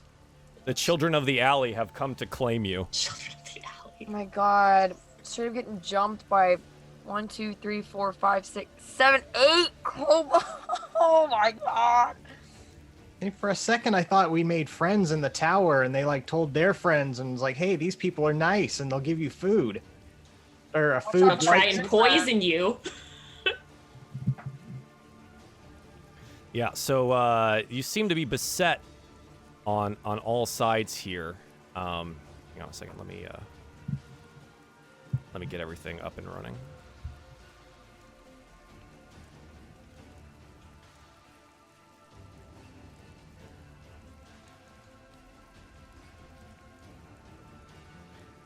Yeah, so what you do notice, Varus, and maybe you make it known to your friends, that there are puddles around that have these traps inside of them. It looks like they were absolutely waiting for you here. It's a trap. It is very much a tarp. I have a lot of kobolds to roll for here. Oh my god. So Varus who will has take a look around, I guess, and kind of like try to take inventory of where the traps might be, and just like tell everyone there's traps around here. Be careful. This is not a good alleyway. Yeah. So it essentially amounts to, Varus, you had the active perception for this, so you're going to be able to see most of them. You do see like 3 around you right now. It's easy enough for you to tell. Okay. So I'm just going to mark those locations, but you're unsure of if there's more. Right. So these are the ones that you see. Can I point them out to everyone else? You can point out the puddles, but like for them, it might be a little bit tougher. Obviously, as characters, they can just walk around them, but like, you know, in character, it's definitely harder for them to see, especially Malia right now. Yeah, I wish you guys could see what Malia sees. It's actually, it's super intense. We worked on it for like 30 minutes today on the DM prep stream and made it super spooky. So it's really nice.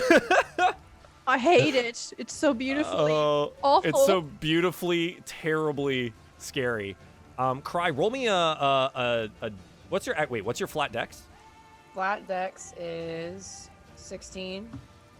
Oh, nice. You beat out this kobold by 1 dexterity, so I'm gonna move you up in the turn order, so you actually get first action there. Love it. That's pretty good. That's pretty good. Okay, so Cry, the rain is coming down. It's been a long frickin' day. You see this bear-like creature, and one of these, you remember them, an intellect devourer from underneath the city, has waddled its way out of a doorway, and all of these, some of them still wearing their troll masks, and the others having let them go. These kind of like lizardish creatures behind you. What do you want to do? They're not kids. Get them. I'm casting sleep on this entire group of kobolds behind me. Abso-frickin-lutely. That's amazing. Do it. Please. Please. Dice You guys have been paying attention to your spell slots, right? I know we've been doing a lot of spells. Okay. Okay. All right, roll me sleep. Let's see what happens. I'm gonna cast it higher just because I don't want this to mess up. Yeah, sure. Okay. Okay. Roll 5d8. Oh my god. Plus a d8 per level. Okay, so. Oh wait, excuse me. An additional 2d8 for each slot above first. Okay. Okay. So 24 total health. Yes. Where do you center this? I want to center it right in the middle on this kobold right here. Okay, sure. We'll go clockwise with it then, right? So it'll be the first however many it affects. Mm-hmm. So 24 health. So close to 5 of them. These 4 are immediately put to sleep. I'm gonna put these little sleepy masks on them here. Sleepy. What does sleep look like when you cast the spell? I imagine like a dark like wispy cloud on my fingers, and then it like kind of dissipates, but then when it gets to where I want it to go, it like goes poof, and it like just like this fun little fog cloud just like goes poof, and then they all fall asleep. Nice. Yeah, so they all kind of This one falls directly forward into a puddle and snaps a trap directly into him. A bear trap snaps up, dealing... I mean, he can't dodge it. So he takes 1d6 slashing damage directly to the body. And he's woken up immediately, but he is now stuck in this little bear trap here. His body and like in the puddles. It looks very painful. Ouchie. And that's it. That's all I'm gonna do. Excellent. This kobold's asleep, so it does nothing. It does nothing. It is undisturbed. Varys, it is your turn. All right. Cry seems to have those things in hand, and Varys sees a giant bear monster on the other end of the alley. So yeah, you see it, and it has like this morning star, and then some javelins at its hip, and it looks at you. I'll kill all of you, and I'll take them back, and they'll love me more, and I'll get all the shinies. yeah, he's just gonna take a shot at him. Go for it. And pop. Yeah, a 21 definitely hits. Get stung, nerd. Slides past the shield and slams into the body of the bear-like creature. And second attack. Yeah, that hits too. Another 7 damage. Holy F. And Colossus Slayer now? 5. Roll it. And 5. Another 5. Jeez. Oops. So this bugbear. That's what it is. Okay. Has taken 2 arrows directly to the chest after it was just roaring at you and just goes. Not so tough now, are ya?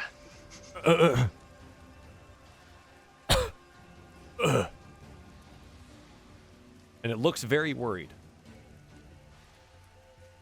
Mina. All right, Vars, do you want to do anything else? Do you want to move? Can I take a quick glance around to see if there's more traps, or would that be perception is an active thing. What's your passive? Passive is 12. Yeah, you know that there are at least 2 other traps in different puddles. You'll be able to know where they are, but not that it super matters. If you're going to run into them, I'll let you know. Okay. But I don't want to, like, spoil everything. All right. Then, yeah, turn done. Okay, Mina. It's your go. So Mina's a little sad because all of her spell slots are used up, but you know what she does still have in her pocket? Eldritch Blast? A necklace of fireballs. Son of a bitch. So she's got 2 beads on that, and so she's going to use one of them on this herd of kobolds. Yeah, go ahead. Roll me Fireball. Okay. It's they're level 1 fireballs, yeah? Yeah. Yeah. Go ahead and do it. It's going to torch everything in the area. Oh, I mean, there is no level 1 for fireball. It starts at level 3, so...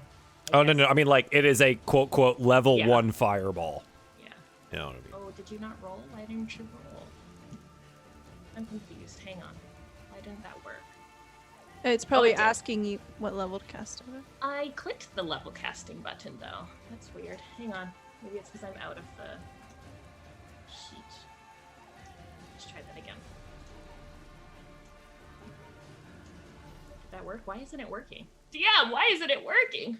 Do you have the level selection thing pop up? Yeah, and then I clicked level 3 and hit yes. Uh-huh. And then it didn't roll anything. Okay. Well, it's 5d6, so you can just roll 5d6 and then we'll be good. Okay. Sad. No, it's not very 11 damage to everyone that... what's the DC on the beaded fireball? I don't know. Hang on, let me look up fireball.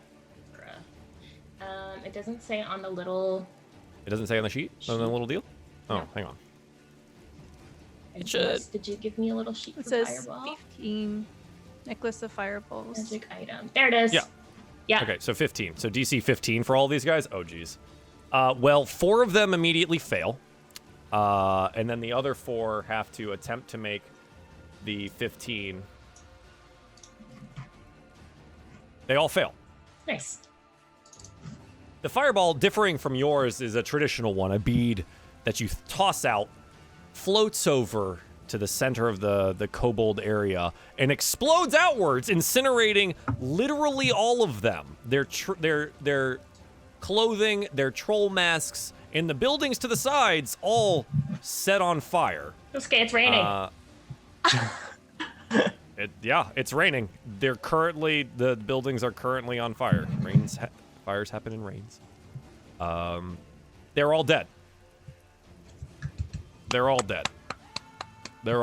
I hate fireballs, man. What are you gonna do? Well, don't give them to us then. We're gonna have to run away very quickly, very fast. Last person to throw a fireball didn't put it in a very good place.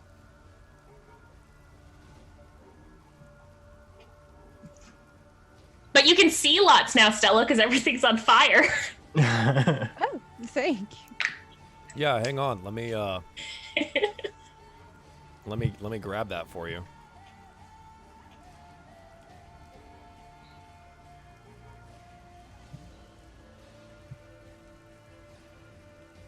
Did this help? Yes. Oh my god, yes. Yep. Everything's on fire, by the way, so good luck with that. Self-defense. Friends, we should escape as quickly as we can. Yes. Yes. Now there's room. Okay. So, Mina, is that your turn?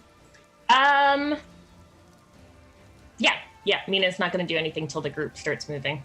Sure. Yeah, that kobold's dead. So, Malia, what do you want to do? Malia is going to... Is this alleyway in this direction where we came from? You came from the direction to the left. Okay, so we came from this way. Yeah, they followed you into here. Okay. Do we Careful, have... there's a trap right in front of you. Oh, thank you, Varys. Do we know which way's home? Forward. Forward. Okay. You're still a ways away. Okay. I suppose the fastest way through would be to go straight. I'm going to move here. And then Molly is going to throw dagger at the big dude. Yeah, sure. Dagger is 25 or 15? It is 20-60. So, that would. So if you get within 20, you can hit him without disadvantage. I'm gonna move here. Yep. Okay, and she throws the dagger. Hiya. Where is this guy?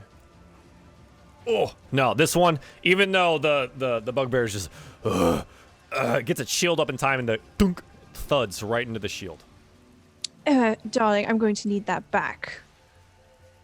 And then she's going to cast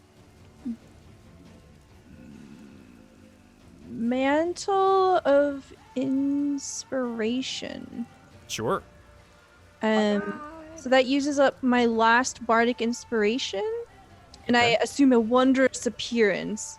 And what this does is I can choose creatures up to my charisma modifier. They gain 5 temporary hit points. They can immediately use their reactions to move up to their speed without provoking opportunity attacks. So that's all 3 of them. Okay. So if you want to use your reactions, you can move right now.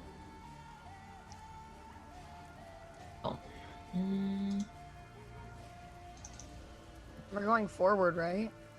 Yeah. Forward is, as far as you know, it's the way home. But I mean, it's Waterdeep. You could turn around and go the other way and go around. It's not like a one-way thing. Very possible.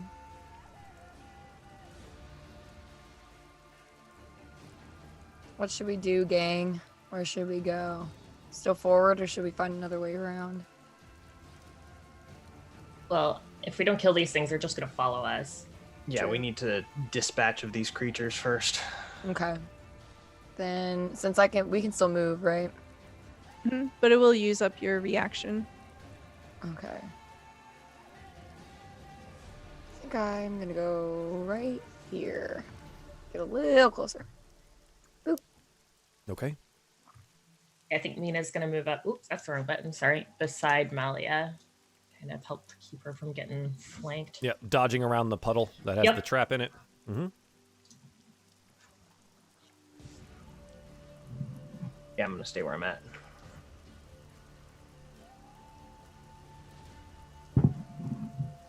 Okay. Molly, is that your turn? Yes. Okay. The bugbear, wounded, still lurches forward, and you can kind of hear it muttering under its breath, like, Chinese, Mulga has to feed her kids, and it's going to attempt to hit Mina with its Morningstar. Does a 7 hit you? It does not. Yeah. Morga the bugbear tears out a piece of the wall beside you, definitely having trouble keeping itself even upright at this point.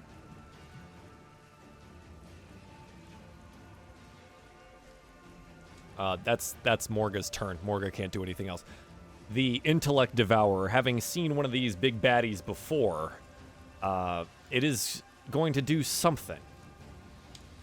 It's going to attempt to devour the intellect of Malia. It lashes out with its claws, dealing her 9 slashing damage. And then, Malia, you feel as the claws dig into you, you also feel some pressure on your brain, and it gets harder and harder. I need you to roll me an intelligence saving throw.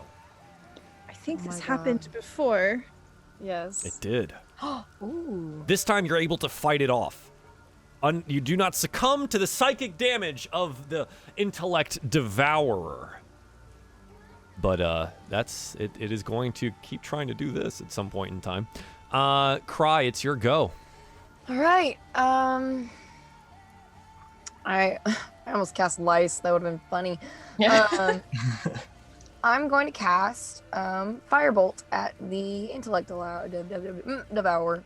Yeah, go for it. 24 absolutely hits. Ooh. 12 damage. Holy. That is a fat firebolt. Holy moly. Okay, yeah. Yeah, sure. Why not? Let's play it that way. The firebolt lances across the short distance, nailing the little brain, and it sizzles and pops in the rain. And you see as, like, some of the brain portion has blackened now. The Intellect Devourers don't really make much noise, but you feel this, like, psychic reverberation of pain. Cry, is there anything else you'd like to do? That's it. Like, hurt this Intellect Devourer more. Okay, Varus, it's your go. All Your right. friends are locked in combat. Yeah. I can still use range attacks from there. They're not like in my way, right? Generally, I mean, the people aren't 5 feet wide in most cases, so yes, Sure. and you're a skilled archer. If you were to, like, you could take a step like this way and be even better off, or even one more step and then have 0 opportunity of hitting your friends, which is what a smart ranger would end up doing. So I'm going to say that you're a smart level 5 ranger. All right. Yeah. So I'm going to take my first shot at the brain monster. Yeah, go for it. Pop. 26 absolutely hits. Good Lord. I'm rolling great today. Yeah, your rolls have been insane. Oh. Slamming into the same portion of the brain matter that the firebolt did. You watch as it, like, knocks the Intellect Devourer over a little bit. It's like, meh, and you feel this just psychic pressure on you, and this, what's in your brain is screams of pain. It still lives, but is very hurt. Then I want to take my second shot at the bugbear. Yeah, go for it. And yeah. Stop. Just put them away already. Oh my god. Yeah, give it. Oh my god. Does your Colossus thing? And yeah, I'll use Colossus Yup. Slayer on him again. Oh my god.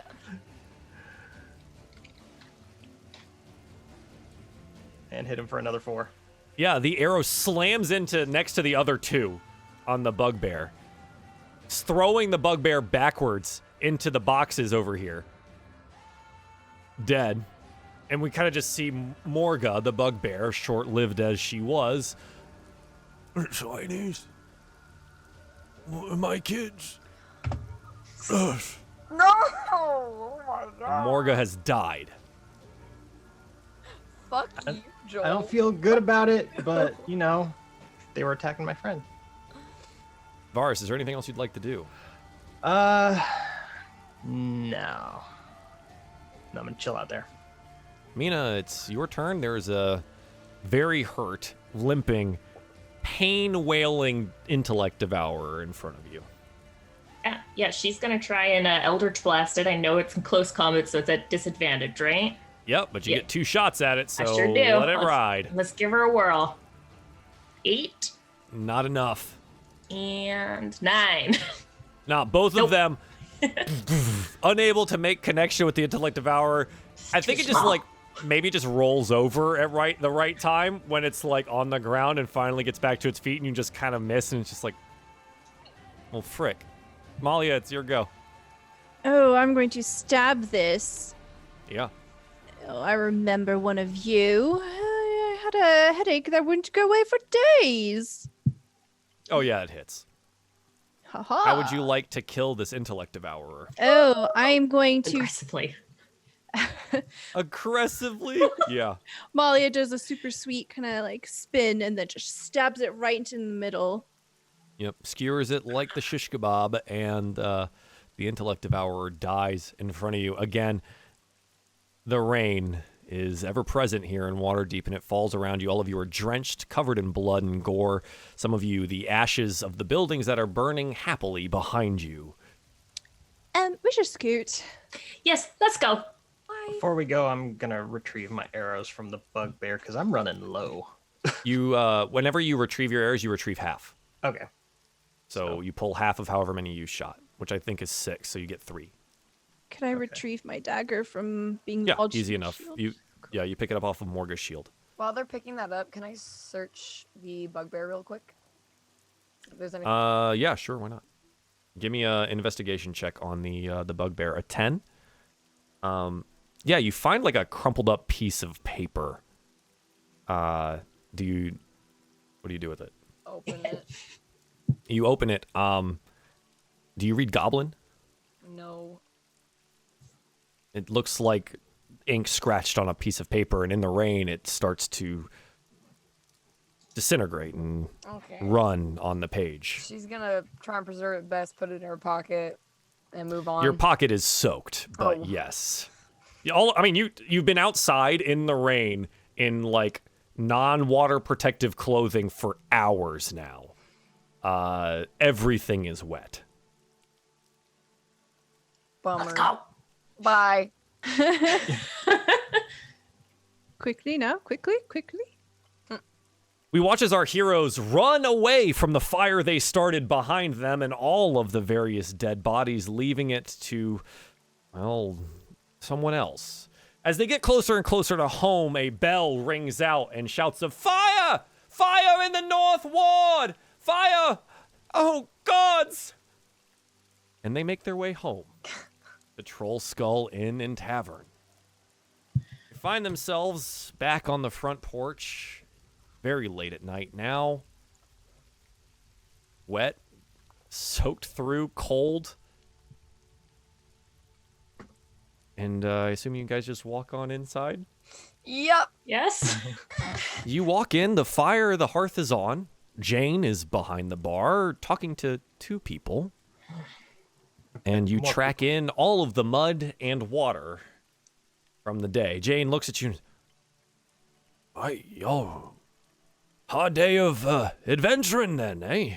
I'll get y'all a drink. By the way, these two folk here say you've given them room and board? Yes. Which ones are they? And at the bar, Is it Gigi and Grinta? at the bar is an older woman, hair tied back in a bun. Grandma! With a cup of tea in front of her. She looks up and says, please, come, get warm. Come by the fire. I'll help Jane. Hopefully you all know Gigi is what he said his name was. And you see Gigi, but... Well, you remember handing Gigi some money. Gigi is clean-shaven, clean clothes, and has a lute strapped across his back. He turns around and looks at you, and you see his old weathered face and his dark eyes. And, right, welcome home then, I suppose. Come, I'll help them grab you something. Hope it's still all right that I stop by. Yes. Oh, good. Wonderful. Right then. Yeah, I'll help them. And he kind of awkwardly gets up and helps Jane and Grinda grab you all some food and drink as you dry yourselves by the fire. You all sit down and I assume somehow relieve yourselves of the wet clothing. Is there something we can do that Malia can do before we do all this? Yeah. Malia, as soon as we come inside and Malia sees that we have guests and recognizes them, Malia will grab Cry and hold her back and whisper into her ear. And she'll say, no matter what, do not mention the stone. Let Mina and I do all of the talking. Okay. What if they ask? What do I say? Don't worry, we will do the talking. Just don't say anything. Okay. Okay. Yeah, that's fine. You guys could have said that before you even walked in, right? You can see through the window, even though there's some water on it or whatever, and you can see there's people there. You go inside and you go. You have change of clothes upstairs. You can get cleaned and dried, and when you come back downstairs, there are warm drinks, mulled wine, and some food for you to eat. Cry's gonna tug on Grinda's sleeve. Yes, dear. What is it? She's gonna pull out the wand that she found. Oh my, look at this. A toy wand. And you hand it to her and she looks at it. Oh, Well, it's in a little bit of disrepair, but this is a true wand. Wonder where you picked this up, huh? What does it do? Oh, give me some time. I can figure it out for you, but... Okay. And she goes over to one of the tables and sits in a chair, and she starts looking it over, and she's going to work on identifying it for you. Okay. Okay. Just gonna go sit by the fire and get warm. Yeah, sure. Yeah. You go sit by the fire, and Cry can't really get warm, but she's going to do her best. Gigi comes out, and he says, so thanks again for letting this happen. Grinda and I weren't super sure where we should be or where we would be staying. Mind me asking, or do you need some time? Wherever you want. Gives you a grin. Right, and then he turns and looks over at Mina, who was the one that invited him here. Yes, so the room's upstairs, just one floor up. There's some space up there you guys can stay in. Oh, wonderful. Right then. Well, I don't have much, and he packs his kind of sparse pack. He's got rid of everything and bought a couple of new things. You get a closer look at the loot that's on its back, and it looks really worn and kind of tore up. Malia, having been in court locations before, you do recognize this as a true court loot. It is of fine make, though it definitely has seen better days. He said, I'll go drop my stuff and come back and have a drink with you. Right then. And he kind of nervously walks away, really unsure as if this is happening. As he leaves, Malia leans over to Mina and she's like, oh, Mina, that is a loot. I believe that he is a talented musician if he knows to pick up one of those. Well, perhaps he can actually be useful here. Maybe. And that's we'll find the tea. Out. Yeah, okay. Yeah. So he goes and drops his stuff off. What do you guys want to do? Water my plants. You could have just stood over them and dripped on them. Yeah, you go upstairs to, quote, water your plants. I think she's gonna open the windows with the rain and kind of set them so they get a little bit of nice air moisture. You love your plants so much, you probably have gotten them built or had built them a platform outside or a window bench or something like that. Absolutely. And you just kind of let them out into the rain for a time. Cry, can you make me a wisdom saving throw?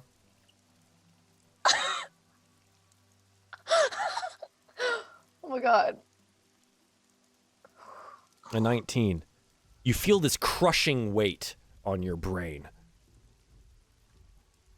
And it feels old. Older than you can even fathom. But you're able to keep your sanity for the moment. And a voice creeps in. Oh, yes. This will do nicely.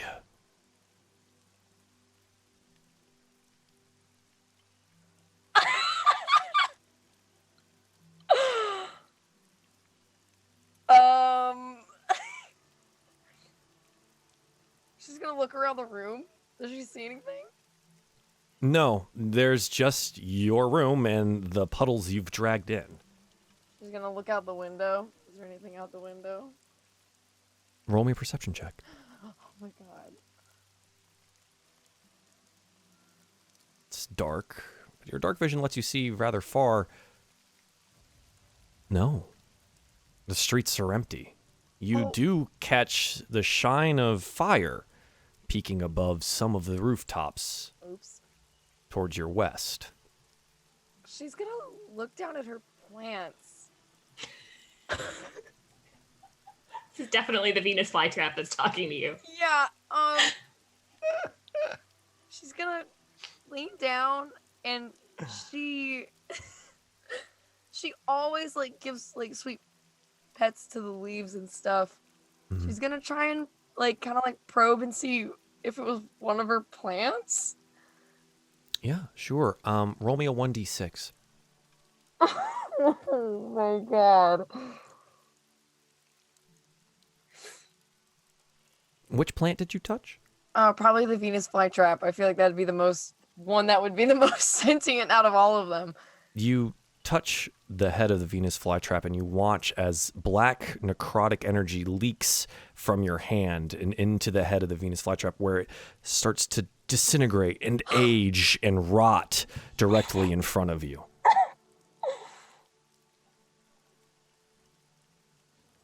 Joe, this is not cool. Oh my god.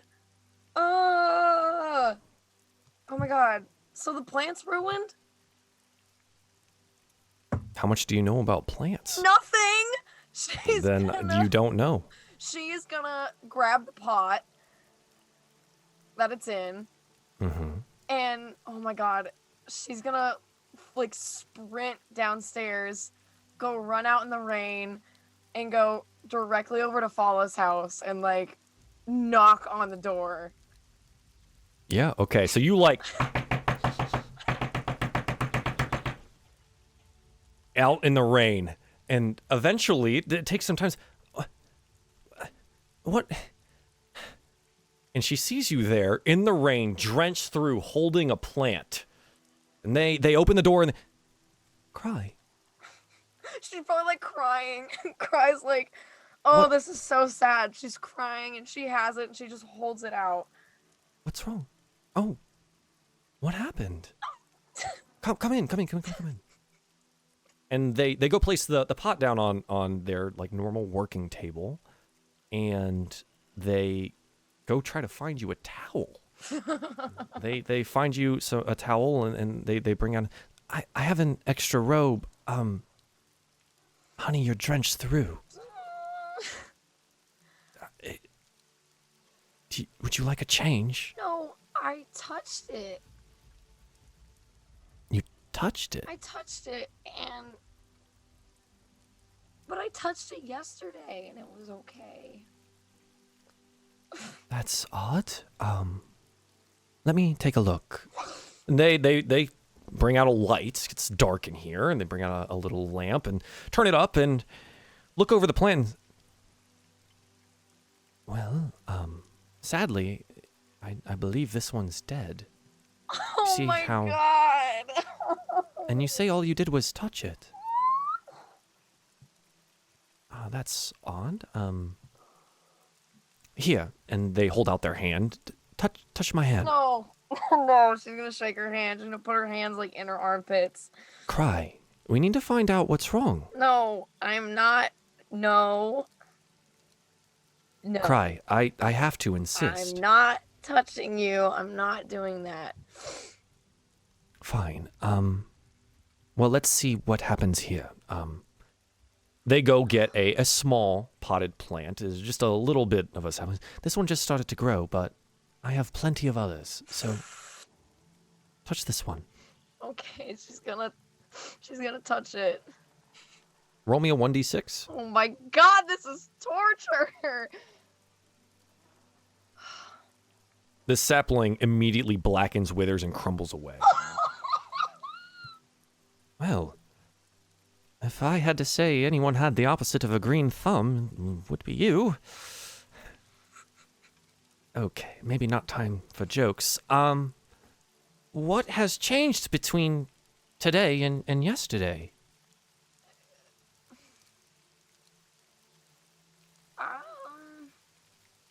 I got a headache. Oh, okay. Do you normally have headaches? No. And that's all, just a headache. I think. I don't remember. I don't remember a lot. Nothing big.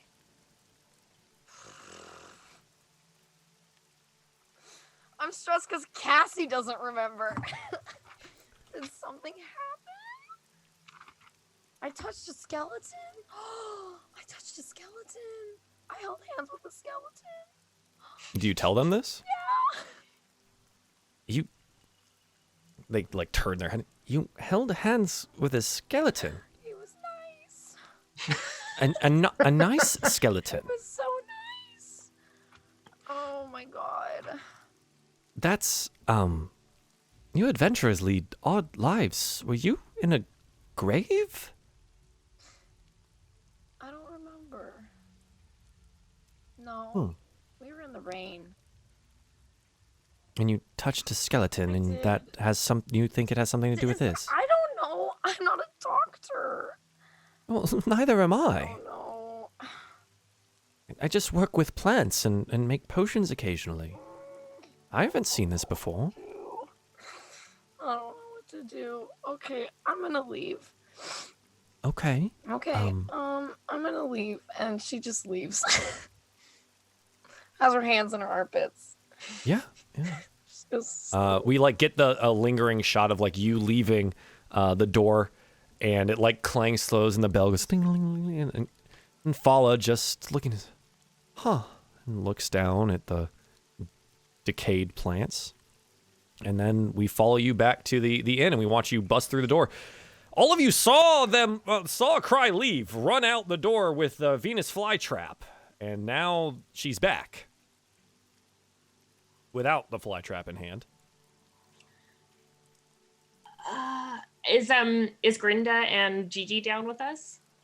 Yeah, they're sitting with you, having a cup of tea. Kai? I heard it. I killed it. All I did was touch it. You killed... What did you kill? The plant? Uh-huh. Oh. Did you water it too much? No, I watered it perfect. I set it out in the rain, and I got a headache, and I thought I heard someone say something, and so I touched it, and it died.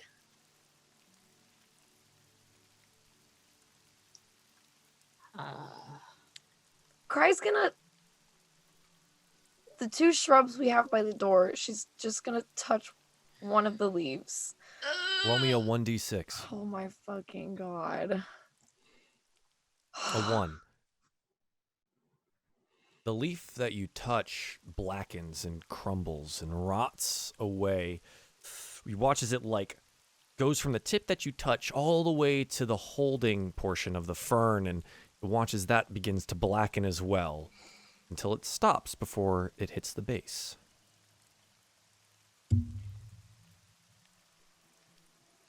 Oh my, that is, well, I gotta say, I don't know if you should be touching right about anything at this point. Maybe not the right time for jokes then. Everyone's trying to make jokes and Cry's one time of crisis. Grinda approaches you. Have any of you seen this before? Some kind of magic? Cry, what have you, you said you had a headache and you heard something? Yeah. What did you hear? I don't even remember. It was just like, Oh. You just like, what did he say? Oh, that feels good. I thought my plants were talking to me. I don't know. I can't even. She's gonna start crying. Oh, dear, come, please. So much. Grinda, without fear, like, embraces you and leads you over to a chair. Dear, just sit. We'll get you a nice warm cup of tea. You're chilled straight through, and all your wet clothes are still on, and you're going to catch a cold. Okay. She's gonna put her hands in her armpits again. Grinda walks off to go grab the fresh teapot, pour you a cup. Everyone else, what's up? Was it Leaf that talked to you? Was it? I don't know. Why that? I imagine at this point, because everyone's like getting warmed up and everything, that Varys is in nothing but like underoos. Yeah, probably. As all of his armor is drying somewhere. Yeah. He's gonna go out in the middle of the floor in his underwear, hands on hips. Leaf, why did you kill Cry's plant? Roll me a perception check.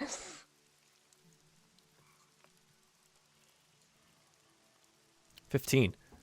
You hear like a whisper into your ears. I did nothing of the kind. That actually horrified Mike. Yeah. That was creepy. You didn't kill her plant? Then who did? Something is here. Oh, that's creepier than the other voice. What's here? Old power. Oh, we need to move out. Oh my god. It came with you. What did you bring to my home? It came with me? Then he'll hold up his little mouse friend like, this is all I brought. Varys to you guys is just speaking to nothing, by the way. Oh, No, okay. we don't didn't hear the ghost. Oh, okay. We're just like Oh, okay. So he'll pick up that they're not hearing this and kind of relay. He says he didn't kill the plant. There's old power that we brought that did it. Kai, would you like to go upstairs to get changed? Oh, I'll come with you. Yes, you're positively drenched. Okay. She's gonna get up and go up to her room. Yeah. So you guys go up to the room. The windows are still wide open with the plants out there. The rain has kind of like shifted to started coming into the room. The wind's kind of shifted slightly, but you're in the room. Varys, did you stay downstairs or? Yeah. Varys, as they all go up there, Gigi looks at you and says, lad, who you talking to? Oh, we have a ghost. Oh, ghost. What's their name? His name's Leaf. He used to own the place before we came in. Is that right? Well, Leaf, pleasure to meet you, wherever you are. Hope you like some music. It seems that we'll be down here for a while. And he kind of like posts up, crosses his legs, and pulls the lute down and starts strumming gently at it. And we follow the camera upstairs to Cry, Mina, and Malia in Cry's room. She's gonna sit on her bed, look at her hands. Take everything out of your pockets now. Malia will close the doors, close windows, close the door, lock everything. Pull the curtains, lock everything. I mean, yeah, you guys have other patrons that are here in the inn, so be aware of that. We're up in her like attic room. Mm-hmm. I know, but like be aware there are other people here. Yeah, so you go up to the attic room and you close everything. The rain kind of falls away to the background, right? And you're there together in the room. Okay, so she has, are y'all ready? Mechanical Canary, a sickle, arcane focus, which is it's like a white bone dagger, herbalism kit, notes, blanket, common clothes, 20 pythons from when we were climbing, warm clothing, 1 rat snack, but it's probably nothing anymore. Fine clothing, the stone of fucking galore, 1 wooden spoon, 1 wig, a transportation circle in her mind, 1 charred wand that Brenda has, a deck of cards with only 30 out of the 52, and 20 rations. Okay, well, you Mina's actually gonna have look way real too much close at stuff that on your body, by the way.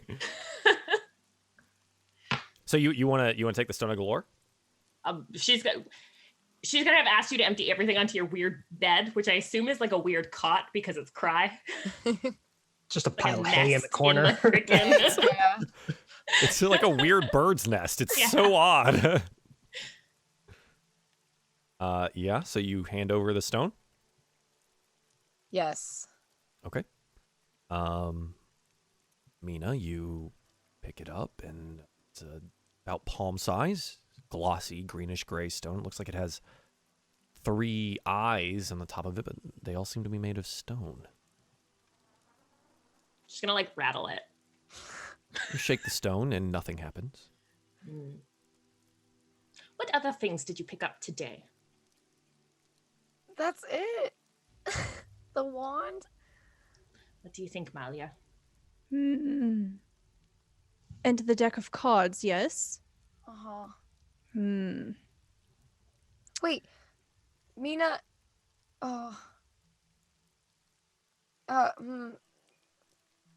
Touch. Oh, I'm gonna get rid of all my plants. It makes me sad. But go touch one of them. Ah, yes. Mina. Right. Mina's gonna go touch a plant. Which one is your least favorite? Oh, I can't say that. I love them all equally. But just, we have to find out. So I don't, whichever one. She's not gonna Mina's gonna hover over each one and gauge Cry's reaction to which one she's most upset about and not touch that one. Probably, definitely not the lily. She definitely wants to preserve the lily. Probably like the ivy she bought, which is, Okay. yeah. Touch the You ivy. touch it, and you touch the ivy and the leaves, and nothing happens. What the fuck? Malia will bring up her hands and she'll start to cast a spell. Okay. What are you casting? She's going to cast Detect Magic. So you see her hands just kind of like float over her eyes, and you see little pink petals, and then her eyes start to glow. She'll cast this as a no. She'll just cast it regular. Okay. So you cast Detect Magic. Cry, of the items that you have in front of you that you know of, which ones are magic? Oh, geez. I mean, my focus. Yep. And I didn't think the deck of cards was magical, but if that's magical, but Grenda has the wand. I don't have it on me anymore. Okay. But I think So just the focus then? that I know of, yeah. Mina, what magical items do you have? I have the necklace of fireballs. I have a components pouch. I don't know if that's magical, but that's about it. Okay. Did you say the necklace of fireballs? Mm-hmm. Okay. Varus, what magical items do you have? I don't think I have any. I don't think you do either. He's not a Malia, what magical items do you have? I have the shoes, the shoes of boots of elven kind. I have a purple dragon scale comb. I don't know if that's magic. Probably not. Oh, where's the bell? I think I took it from Tipo. Right. After so our you conversation, have that. so I have that.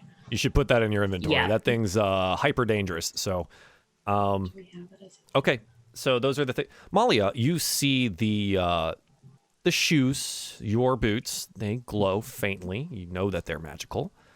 Mina has looks like the necklace of fireballs and something bell-shaped. Looks to be emanating some kind of magical aura.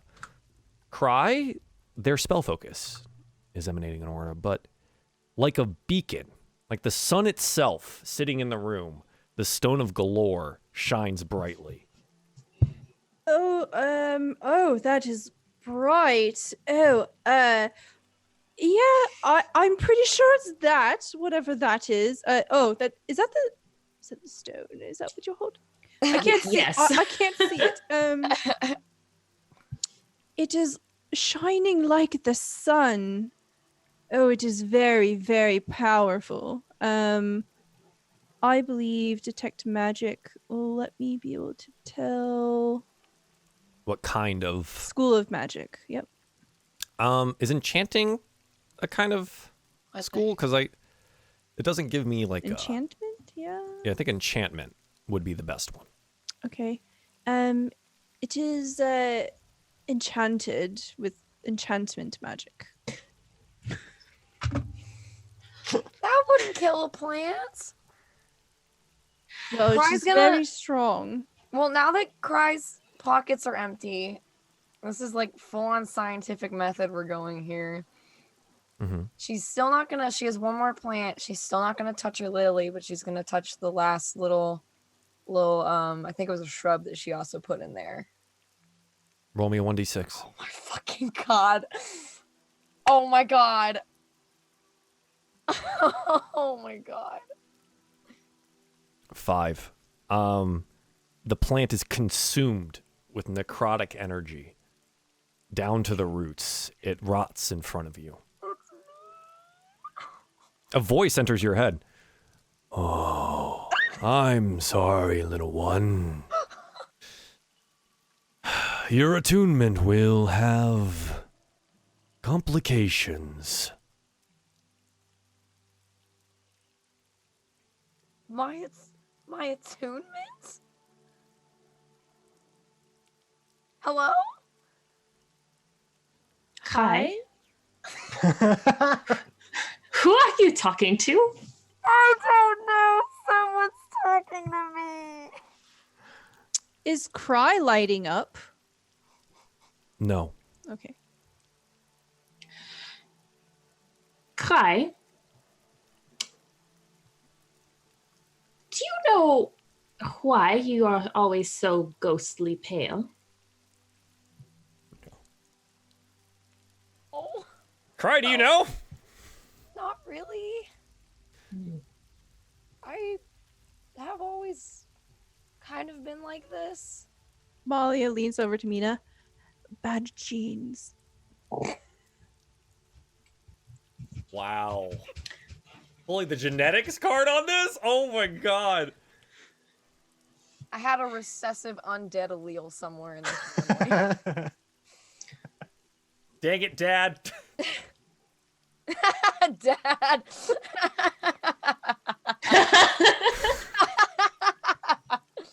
Side Dad. note, Cry's actual dad is in the chat right now, so sorry, Dad.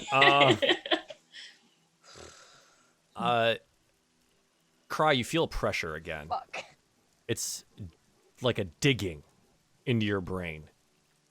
It's not painful, but it is certainly invasive. What does Cry want more than anything else in the world? She doesn't even know. What is it? To be comfortable, to be happy. She just doesn't know. What is the image? Green and lush, like Fala's house. Okay.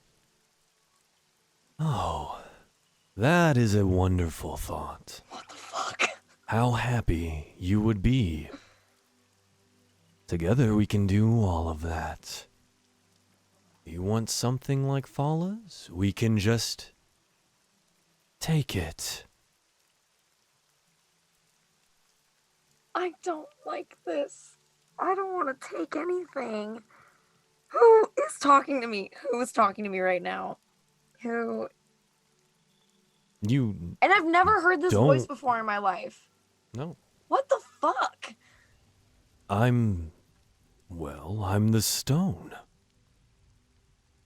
You found me today. I've been waiting so long for someone worthy to finally find me. Factions on all sides, chasing, running, killing, burning. And finally I find my way to you. I'm the fucking ring bearer. Oh my god. It's the stone.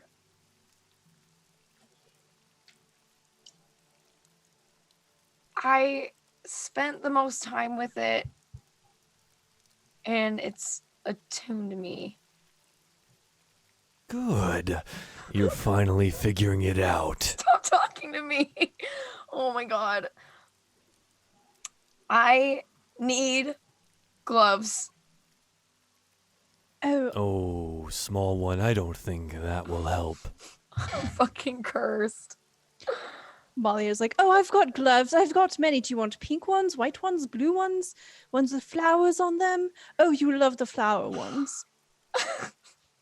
This is so much. It's the stone. It's the stone. It's the stone. I attuned to it. I don't like this at all. Can I unattune from it? Can I get rid of it? No, why would you want me to leave? Stop talking to me. Oh my god. You don't have a choice anymore. Oh my god.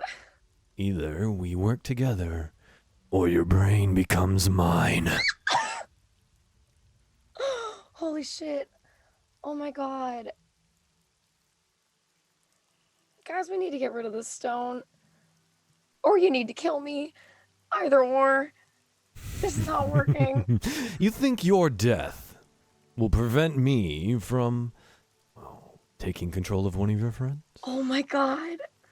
Oh my god. Please, think of the power and knowledge I can share with you. I don't want that. No. You feel a pressure again push into your brain, and it seems to be trying to teach you a spell.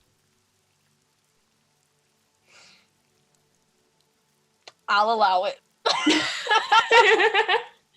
If you didn't, I was going to have you roll to save, but since you allow it, you'll learn legend lore. It's only possible while attuned to the stone. It's 3 charges. You gain 1d3 back at dawn. But while holding the stone, you can expend one of the charges to cast legend lore. By using the stone to cast legend lore, you communicate directly with the entity inside, and it shares its knowledge with you. It can't lie to you. Okay, she's gonna hold out her hand to Mina. You sure that's a good idea? I have no other choice. Give it to her. She is clearly distressed. We have to help her however we can. You think giving her the stone back will help her? Just give it to her. You can see like Malia's like super anxious, and she's terrified. You see like tears are brimming in her eyes as you're freaking out, talking to yourself like you're insane. Just give it to her now, Mina. Mina hesitantly gives it back to her. Okay. You feel an immense amount of comfort as soon as the stone hits your hand. It's like the weight in your brain is slightly lifted and it's more of a whisper. Okay. This has to be mutual. Because I just have to work with what I have. This is going to be mutual. Whatever you need, small one. Okay, bitch. Okay. Am I gonna be cursed where I can't touch anything forever now? No. Well, as long as you are attuned to me. Again, my attunement has some complications. But I have vast sums of knowledge right at your fingertips. Everything you've ever wanted to know. And things you maybe didn't. Right here. Okay, not gonna lie, that sounds attractive to cry. What secrets does Cry need to know? Well, How to get the horse from the place. Are the horse. I'm assuming you didn't actually ask at this. What level spell was it again? What's legend lore? It is a 5th level divination spell. Holy shit. But it is directly interacting with the artifact rather than the spell itself. Right. Okay. So it is a forcing of asking the entity a question. Can't lie. It's bargaining. Bargaining entails that I'm giving something away. You can't touch your plants anymore. That's pretty bad. Very true. She's gonna look at Malia and she's gonna say, "Can you please go give my lily back to Fala? Please." Right now? Right now, I don't want it in my room. Okay. I can do this. Mina, please stay with her. Don't let her be alone. Doesn't sound like she'll ever be alone. Mina, fuck. Wow. Malia looks pissed. You just see her, like, her brows furrow together, and she just sharply turns away from you. She marches over, click, click, click, click, click. Yeah, amplifying the boots, obviously. Yeah. Yes. In her anger. She picks up the lily and she says, pointing at Mina, I will be right back. Don't you go anywhere.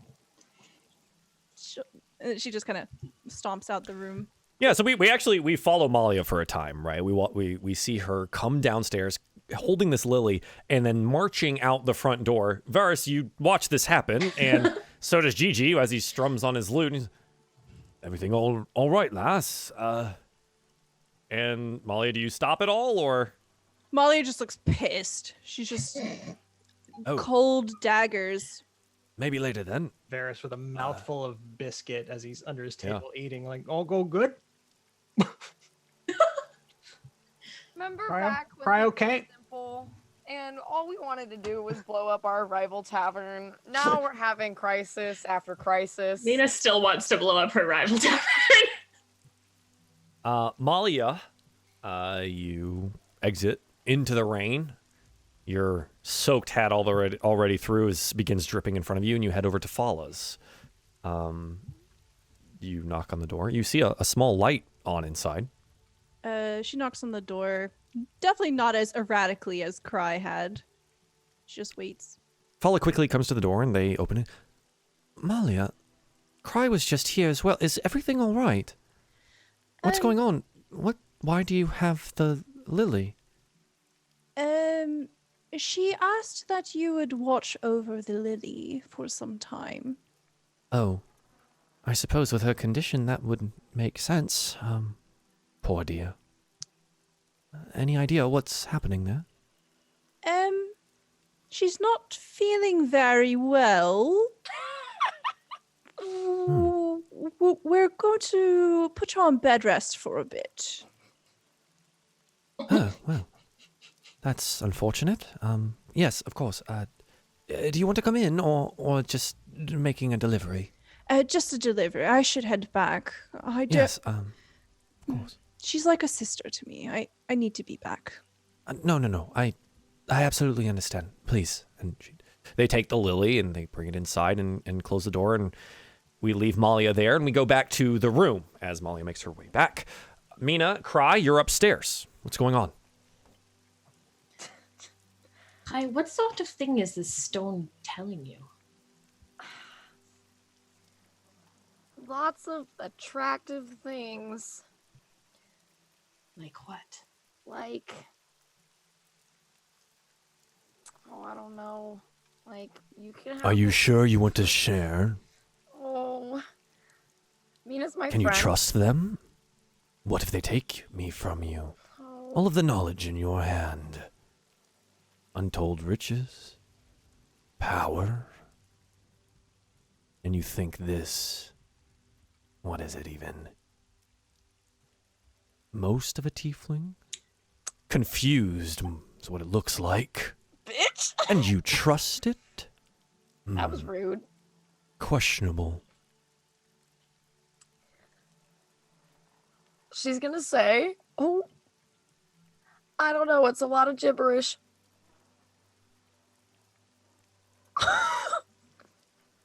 Mina, having heard weird voices in her head before, would She's like been to here. roll an insight check, please.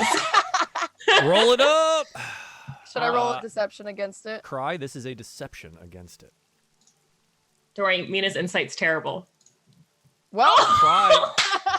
Mina rolls a 6. Cry natural 1s, and that's a 4. this shit cannot be written. This is so juicy. Mina, Cry is in a crisis and seems to be hiding something from you. It looks like she might be trying to protect you. Mina's gonna gently, not going for the stone, she's gonna gently grab Cry's hands, look her straight in the eye, and go, Cry, I have had terribly tempting things in my life as well. and you lot have helped me through them. If you need my help, let me know. She's gonna hug Mina. She's very cold. Probably go, because I don't know what else is going to be happening. But I'm gonna take a nap. I'm gonna take a quick nap. I need to. Yeah, it's late. It is exceedingly late at this point. The rain has not let up. We hear the bell of the Troll Skull Inn and Tavern ring as Malia makes her way back inside, sopping wet again. And maybe, yeah? Once I want to have a private conversation with my new friend. Sure. Since now... Does I guess, Mina, have you left the room? So Mina told Malia she wouldn't leave Cry alone. So she leaves the room, but she sits right outside the door. Okay. Okay, cool. Okay. She's gonna say, okay. Well, it's you and me now. You know you don't have to speak out loud. I don't. You feel, and again, it's like, anyone ever cracked an egg over your head? Like cracked the egg where they just do the thing. With the chill game? Yeah. It feels like that for a moment. It's like, I'm in here. Okay. So this is all, I guess, in Cry's head now. She's gonna ask, since it's you and me, we should probably get to know each other. Okay. Cry's all about making friends. What is your name? You already know this. Galore. Oh, I thought it meant galore, like different. Like describing it. GOLORR. Oh, I don't know what those letters mean, but okay. Ask your friends whenever you decide to let them back in. Okay. Well, shoot. I guess that's all I needed to know. Is it? How old are you? What about how to get your greatest desire? Okay. Do you want to know? Sure. You expend 1 usage of legend lore. Okay. To communicate with the entity. I know the location of the vault. With that much money, it should be easy. I'm listening. There are 3 keys needed to open the vault, and a dragon hides inside, guarding its treasure. Oh my god. There's a real dragon. Oh my god. Finally. Okay, 3 keys. Dragon inside the vault. Where are the 3 keys? You feel another expenditure of legend lore. Oh my god. I'm running through these. You'll need 3 things. Okay. A piece of one of the many-eyed. Oh no. A being that moves that should not. Oh, you need to slow down, sir. Okay. Okay. And one who flows through bodies as easily as I flow through your mind. What was the second one again, Mr. Galore? A being that moves that should not. Oh my gosh. Okay. Wow, You bring ancient these type, like, 3 keys to the door, and it shall open for you. To the door. Okay. That sounds cool.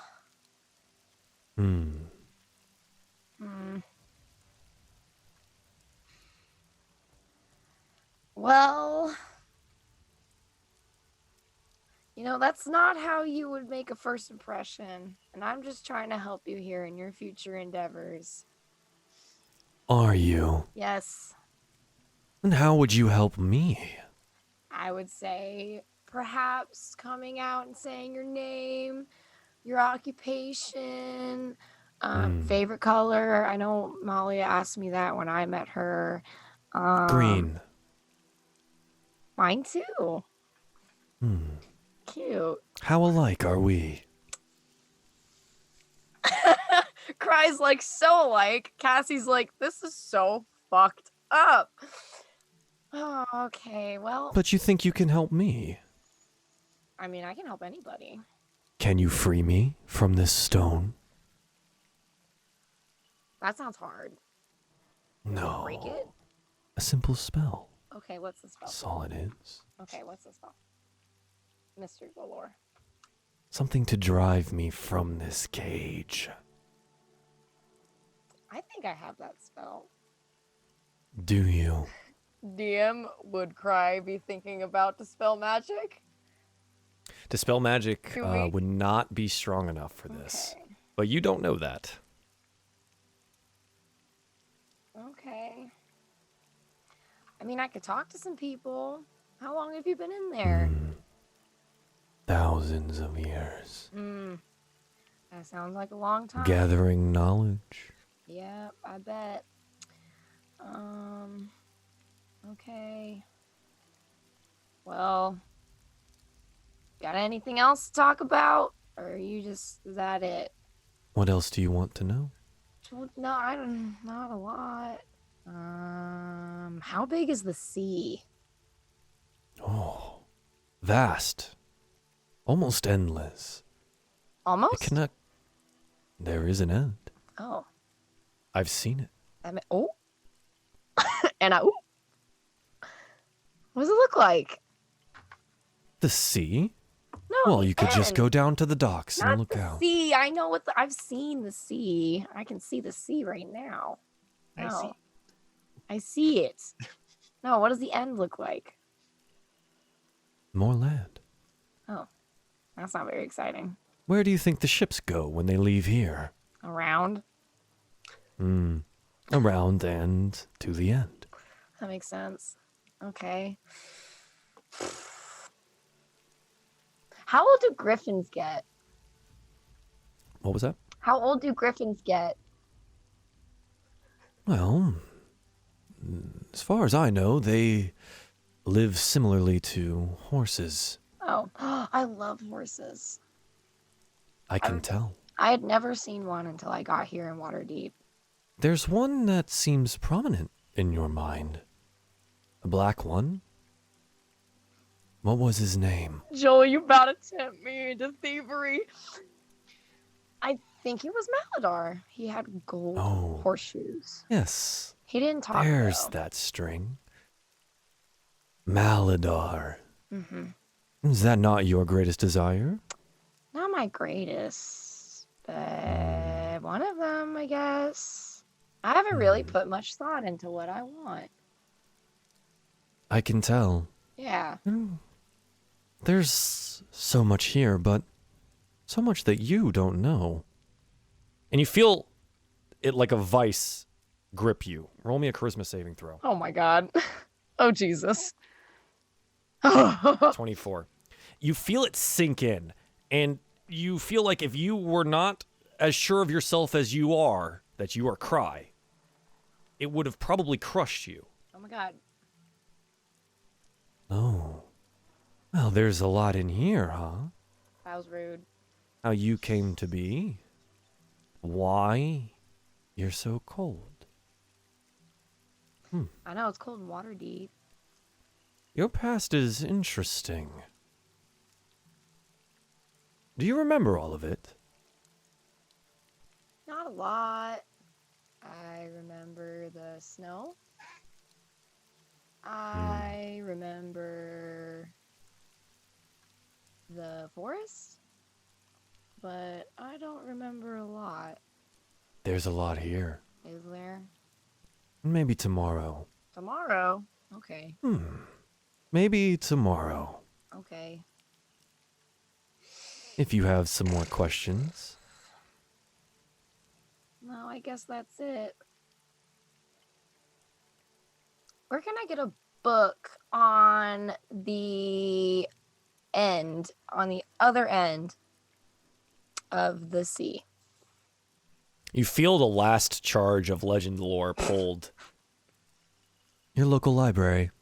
That makes sense. And then the artifact dims and you feel the presence pull away from your mind. Oh, that's a relief. And I think that's where we end today's show. With the Stone of Galore retreating back into itself, dangling so many promises in front of Cry, and maybe we figure out what we're going to be doing next time on Waterdeep Dragon Heist. Thank you, everybody, for tuning in tonight. I super duper appreciate it. Cass, thank you so much for putting up with the shenanigans. And maybe there's resolution to this problem. Maybe there's not, because ancient entities tend to be that way. Let's do some shout outs, shall we? No Dice Mike, where can the people find you at? Oh, hey, yeah, I'm here. Jesus Christ, Joel. NoDiceMike.com is where you can find all the information on me, my Patreon, commissions, social media. I'm also probably most active on Instagram at instagram.com/NoDiceMike. I feel drained after this episode. Good Lord. Yeah. Thank you, Mike. Stella! Where can the people find you at? I feel like the background music is way too happy for this now, Yeah. But you know what? It's always the one I use at the end of the show, so I feel like I gotta keep the tradition going. Oh my god, this episode, y'all. Holy crap. Joel, thank you so much. Wow. My brain hurts, my heart hurts. What's going on? Hello, everyone. I am Stella Luna. I'm a variety streamer here on Twitch. I do things of the artsy fartsy kind on Wednesdays, and on Fridays and Saturdays we do Dark Matter Sci-Fi D&D over at my channel, and also Pokemon D&D. We have a final episode of Pokemon coming this weekend at 7 p.m. Eastern Time, if you want to come hang out. And yeah, thanks. Thank you. Dungeon Dame, where can the people find you? That was crazy. Okay. Whew. I can be found here on Twitch at Dungeon_Dame, also on Twitter and Instagram. I paint miniatures for D&D mostly, but I just recently got a new computer, so expect some changes happening, maybe some digital art and some video games. We're gonna add some variety into the streaming. Awesome, thank you. Hey, Bravo! Hey, girl. Where can the people find you? What's up, guys? Oh God. Around. Find me at I am just a shell of person right now. That was amazing. Okay.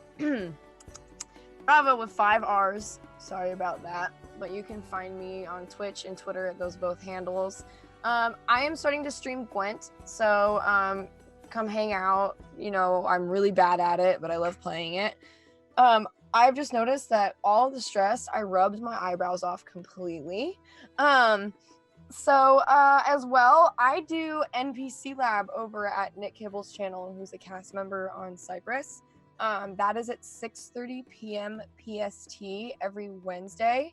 And it's probably 75% audience participation that their input gets put into what NPCs we create. And those are free to use for any DM or any player that even wants to play it as a player character. So it's totally up to you guys.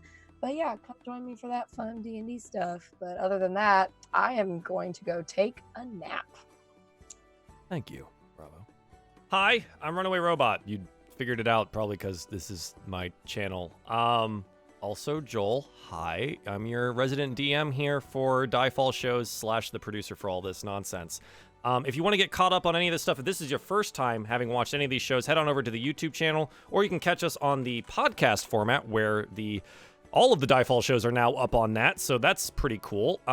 Like, comment, subscribe, follow, do all the things, because all of that stuff helps us out immensely, and I super duper appreciate it. We're off this next week for Cyprus and Dragon Heist because I will be on vacation. So sorry about that. I'm actually taking a real vacation rather than just going to conventions where I try to shill myself out and sell my body for usage by anyone. So thanks for playing tonight, guys. This has been DieFall presents Waterdeep Dragon Heist, episode 16. We are coming up on the end, so I hope you stick around and watch the rest of it. And until next time, later. Hey guys, thank you again for tuning into Waterdeep Dragon Heist, episode 16. It's an absolute pleasure having you guys here, and all the support that you guys give is incredible. Hopefully you enjoyed it. I had a blast putting this on, and I can't wait for us to continue on. We are really getting close to the finale in that either this next episode or the one after that will be the last one for this campaign. We will probably have something more after that. We have differing campaigns in the works, but this cast will return eventually at a different point in time. I just want to make that known to you guys. Again, any support that you guys give to the YouTube or the Twitter or anything like that, it's a free way to support us here. And every little bit that you give means a whole heck of a lot to me and to the cast. Again, I'd like to thank everyone who followed today. The ones I haven't thanked, I thank Freddy the Bat. Thank you so much for joining us here. Itchy Nipples, God, I love that name. And Mercury Ion, thank you for the bits. Devil Syringe, thank you for the bits. You guys help make this happen. Those maps don't exist without the donations like that and without your subs. So I do appreciate it. Again, hopefully you guys enjoyed it, and we'll see you next time. Have a good night.